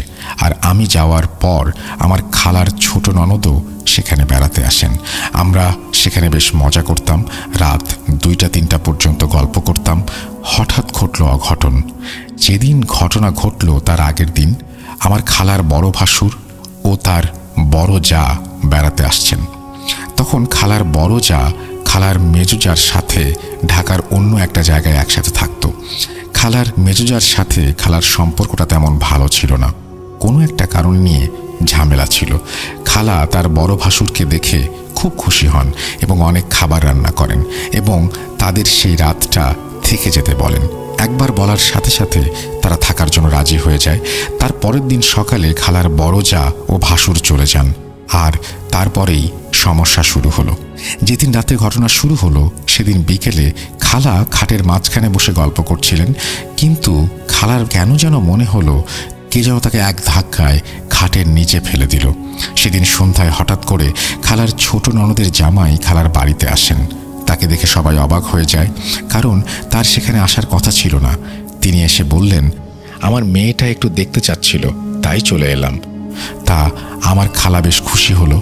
আর ঘটনা ঘটল সেদিন রাতে 12:30 আমরা সবাই বসে গল্প করছিলাম আর আইসক্রিম খাচ্ছিলাম। হঠাৎ আমার খালার ননদের ছেলে বলল, আমার আজ কেন যেন ভালো লাগছে না, তোমরা থাকো, আমি ঘুমাতে চলে গেলাম। আমরা তাকে যাওয়ার অনুমতি দিলাম। তারপরে ও ঘুমাতে চলে গেল। আর তার কিছুক্ষণ পরেই ঘটল বিপদ। 12:45 হঠাৎ করে আমার খালার বড় ননদের ছেলে মশারি ছিঁড়ে এক দৌড়ে দরজার কাছে চলে আসে। যা ভেবেছিলাম ও হয়তো খারাপ কোনো স্বপ্ন দেখেছে তাই এমন করছে। আর তারপরেই ও শুরু করলো অনেক অস্বাভাবিক ঘটনা। ও বাড়ির সবাইকে বেশ খারাপ ভাষায় গালাগালি দিচ্ছিল এবং বাড়ি থেকে চলে যাওয়ার চেষ্টা করছিল। তারপর ওকে 6টা শাড়ি দিয়ে বেঁধে রাখা হয়, কিন্তু ওই শাড়িগুলো কামড়ে ও ছিঁড়ে ফেলে। আর ওর গায়ে এত শক্তি ছিল যে 4-5 জন প্রাপ্তবয়স্ক পুরুষও ওর কাছে কিছু না। আমার খালু তখন দেশের বাইরে থাকতেন, তিনি তখন ইতালি প্রবাসী ছিলেন। তারপর যখন রাত 2টা আমার খালা ঠিক করলেন তিনি আমার খালুকে ফোন করে সব জানাবেন। খালার ঘরের পেছনের সাইডে একটা বড় বারান্দা রয়েছে। আমার খালার বাসাটা ছিল 6 তলা। সে যখন সেখানে আমার খালুর সাথে কথা বলার জন্য যায়, আমি তাকে নিষেধ করেছিলাম, কারণ একদিন গল্পের মাঝে খালা বলেছিল ওই বারান্দাটা ভালো না, ওখানে নাকি বিভিন্ন ঘটনা ঘটে। খালা আমার নিষেধ না শুনে সেইখানে গিয়ে কথা বলতে গেল। এতে ঝামেলাই শুরু হয়ে গেল। কথা শেষ করে ভেতরে আসার পরই খালাও বেশ অস্বাভাবিক আচরণ শুরু করলো।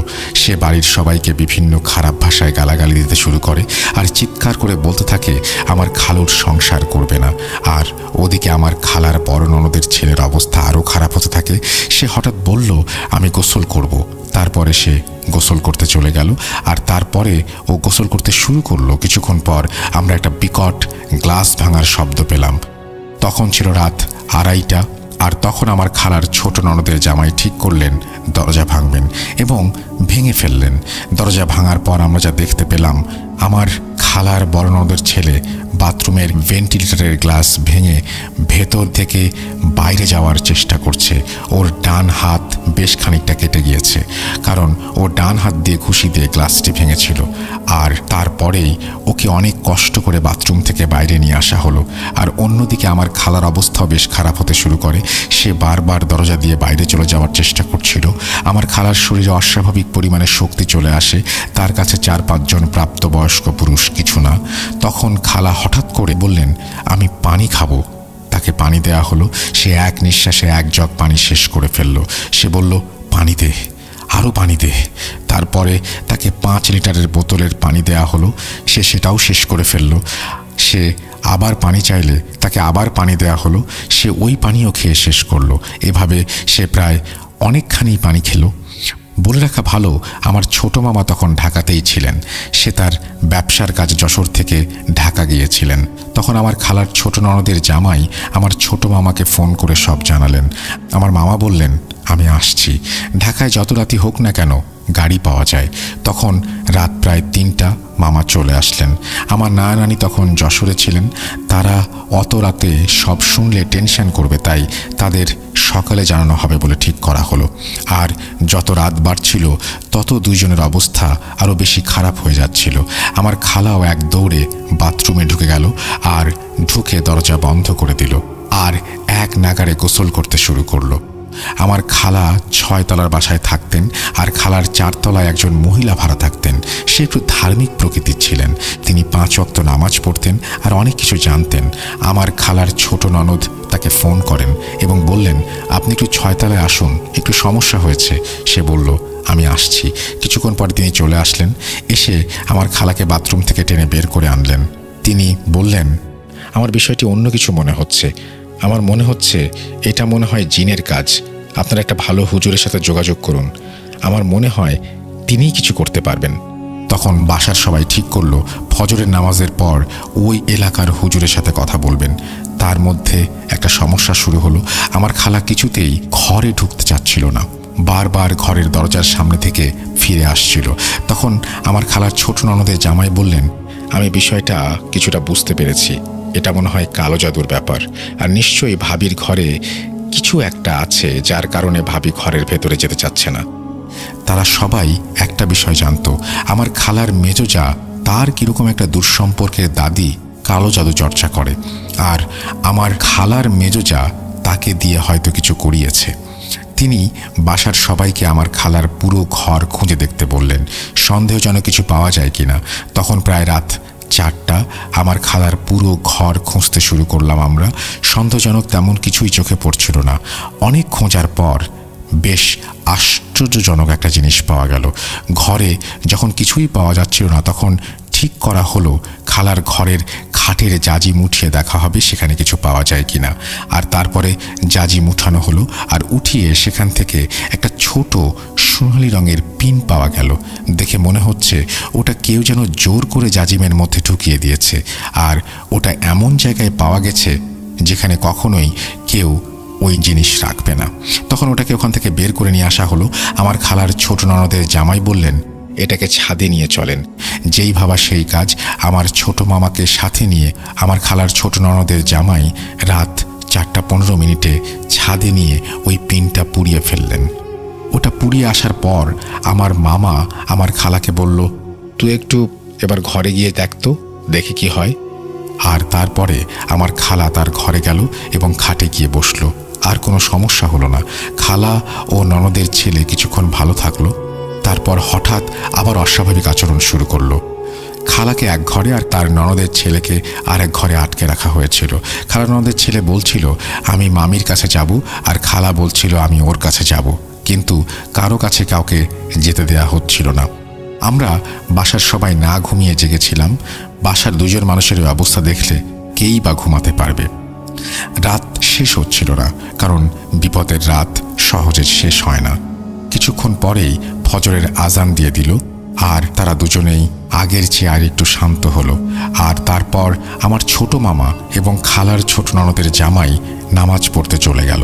আর নামাজের পর তাদের হুজুরকে বাসায় নিয়ে আসার কথা ছিল। পরে নামাজের পর ওই এলাকার মসজিদের ইমাম সাহেব হুজুরকে সব খুলে বললেন। তারা সব শুনে হুজুর বললেন, আমাকে আগে রোগী দেখাতে হবে, তারপর আমি সমস্যা বুঝতে পারবো।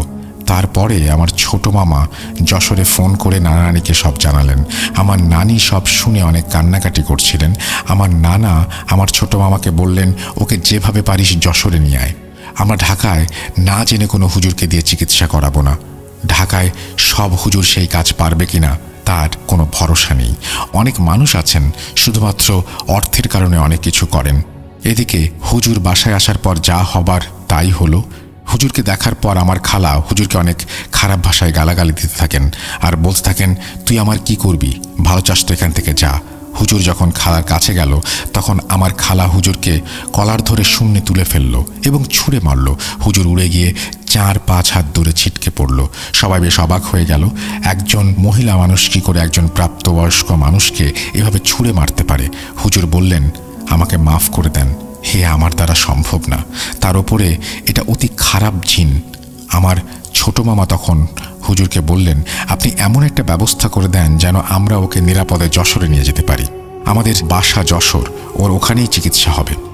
তখন হুজুর একটা কাগজে আরবিতে কিছু একটা লিখে দিলেন এবং একটা তেল পরা দিলেন। আমার খালা আগের চেয়ে একটু শান্ত হওয়ায় খালার শরীরটা বন্ধ করতে সক্ষম হলেন। আর হুজুর বললেন, আমি শরীর বন্ধ করে দিয়েছি, এখন ও আর তার শরীরে প্রবেশ করতে পারবে না। আর আগামীকাল এর সম্পর্কে জেনে আপনাদের জানাচ্ছি। পরের দিন হুজুর যা বললেন তা শুনে আমরা বেশ ভয় পেয়ে গেলাম। হুজুর বললেন, আমার একটা পোষা জিন আছে, তার মাধ্যমে আমি জানতে পেরেছি এটা খুব শক্তিশালী একটা জিন, একে সহজে পরাস্ত করা সম্ভব নয়।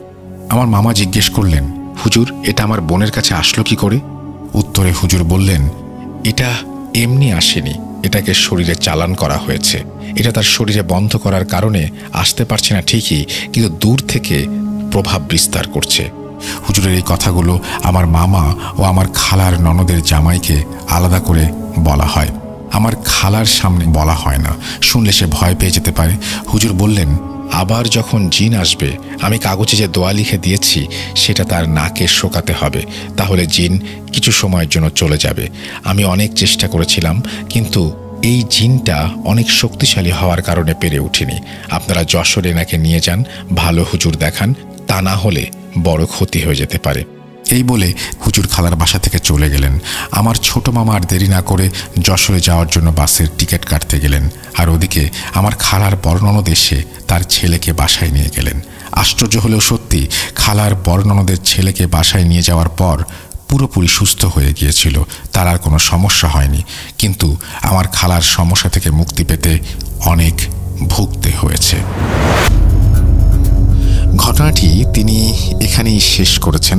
আমার মনে হয় যে এই ঘটনাটির আরও কিছু অংশ থাকার কথা এবং এই ঘটনাটি নিয়ে আরও কিছু বলতে পারা উচিত, কারণ এই ঘটনাটি এখানেই শেষ হয়ে যেতে পারে না। এটি একটি চলমান প্রক্রিয়া এবং খালার কিভাবে কি হয়েছিল, পরবর্তীতে ভুগতে হয়েছে, তার মানে এই ঘটনাটির সেকেন্ড পার্ট রয়েছে। যদি থাকে আমাদের অবশ্যই জানাবেন, আমরা অপেক্ষা করব আপনার এই ঘটনাটির পরবর্তী অংশের জন্য। আমি আশা করব যে আপনি খুব দ্রুত সেটা জানিয়ে দেবেন। চমৎকার একটি ঘটনা এবং মানুষের জীবনে ব্ল্যাক ম্যাজিক কতটা ক্ষতি করে নিয়ে আসতে পারে এটা আমরা অসংখ্য পর্বে অসংখ্যবার আলোচনা করেছি এবং এক একটি ঘটনা যখন শুনি তখন মনে হয় যে এই ঘটনাটি মনে হয় আগের ঘটনার চাইতে ভয়ঙ্কর, বা এর পরের ঘটনাটি যখন আবার শুনি তখন মনে হয় যে না না না আগেরটা চাইতে এটা ভয়ঙ্কর। তো ব্ল্যাক ম্যাজিক এটা খুব খারাপ জিনিস। আমার মনে হয় যে এই চর্চা থেকে আমাদের সবারই বিরত থাকা উচিত। কোনোভাবেই এই চর্চার সাথে কোনোভাবেই সম্পৃক্ত হওয়া উচিত নয়। আপনারা আশা করব যে ব্ল্যাক ম্যাজিককে আপনাদের জীবন থেকে দূরে সরিয়ে রাখবেন, এটা খুবই জরুরি। আমরা কতদিন বাঁচি আমরা ভালোভাবেই জানি যে আমাদের এই জীবনের পরে যদি কোনো জীবন থেকে থাকে তাহলে সেই জীবনটির কথা যদি আপনি ভাবেন, বা এটা না হয় আমি একদমই সব কিছু বাদ দিলাম, আপনার চারপাশে যে মানুষগুলো রয়েছে এই মানুষগুলোর মধ্যে হিংসা করে বা এই মানুষগুলোর মধ্যে বিভেদ সৃষ্টি করে বা বিবাদ করে কি লাভ হয় আমাদের? আসলে তার চাইতে আমরা কি সমঝোতায় আসতে পারি না? আমরা কি সবাই মিলেমিশে একসঙ্গে থাকতে পারি না? এই অল্প কটা দিন আমরা পৃথিবীতে বাঁচি এবং এই সময় যদি একে অন্যের সাথে এরকম সংঘর্ষে লিপ্ত হই তাহলে এটা আমার ক্ষতির কারণ এবং অন্যরও ক্ষতির কারণ। একজনকে কষ্ট দিয়ে আপনি কখনো ভালো থাকতে পারেন না এবং অন্য কেউ কষ্ট যদি দেয় আপনিও সেই কষ্টের কারণে খারাপ থাকেন। আবার আপনি যদি প্রতিহিংসামূলক আচরণ করেন বা তার সেই কষ্টের প্রতিশোধ নিতে চান বা তাকেও বিপদে ফেলতে চান, আপনিও কিন্তু আলটিমেটলি ভালো নেই। আপনি একটা খারাপ কাজের পেছনে ছুটছেন, প্রতিটা মুহূর্ত আপনার কাটছে অস্থিরভাবে। সুতরাং আমার মনে হয় যে কারো আচরণ আমাদেরকে যেন কারো নেগেটিভ কোনো আচরণ যেন কোনোভাবেই আমাদের প্রভাবিত করতে না পারে, এটা খুব জরুরি। আসলে আমি আমার মতন করে বাঁচব এবং অন্যজনের মতন করে বাঁচবে। দুজন যদি আলাদা মানুষ হই আমরা হতেই পারে একজনের সাথে আরেকজনের লজিক মিলবে না, হতেই পারে দুজনের জীবনধারা অন্যরকম হবে, কিন্তু তাই বলে আমরা কেন সংঘর্ষে লিপ্ত হব? কি লাভ হবে আমাদের? সো আমার মনে হয় যে সবাইকে নিয়ে বেঁচে থাকাটা অনেক আনন্দের, সবাইকে নিয়ে বেঁচে থাকাটা অনেক বেশি উপভোগ্য। সো আশা করব যে আমার কথা না শোনেন, জিনিসটাকে নিয়ে অন্তত ভেবে দেখবেন। আমি জানি যে পৃথিবীতে বেশিরভাগ মানুষই ভালো, বেশিরভাগ মানুষই ভালোভাবে বাঁচতে চায়, বেশিরভাগ মানুষই ঝামেলা এড়িয়ে চলতে চায়, আর সেই কারণেই পৃথিবীটা এখনও সুন্দর। একই সাথে পৃথিবী, আমি যখনই বলি সবসময়ই বলে থাকি, পৃথিবী রহস্যময়। আমরা চলে যাব আমাদের পরবর্তী ঘটনায়। আশা করছি আপনাদের প্রথম ঘটনা দুটি ভালো লেগেছে। আমরা এবার অডিও ক্লিপে প্রবেশ করব।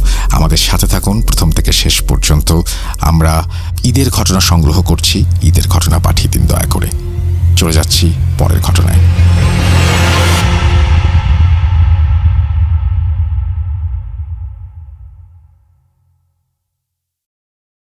Welcome back. আপনাদের সবাইকে অনেক অনেক ধন্যবাদ এতক্ষণ পর্যন্ত আমাদের সাথে থাকার জন্য। অনেক অনেক শুভকামনা রইল। সব সময় এই ইউটিউব চ্যানেলটি সম্পর্কে আপডেট পেতে আমাদের ইউটিউব চ্যানেলটিকে সাবস্ক্রাইব করুন। আশা করছি আমরা একসাথে অনেকটা পথ হাঁটব। আজকের মতো এখানেই বিদায় নিচ্ছি। সবাই ভালো থাকুন, সুস্থ থাকুন, মোস্ট ইম্পর্টেন্টলি ভূত.com-এর সাথে থাকুন। আল্লাহ হাফেজ।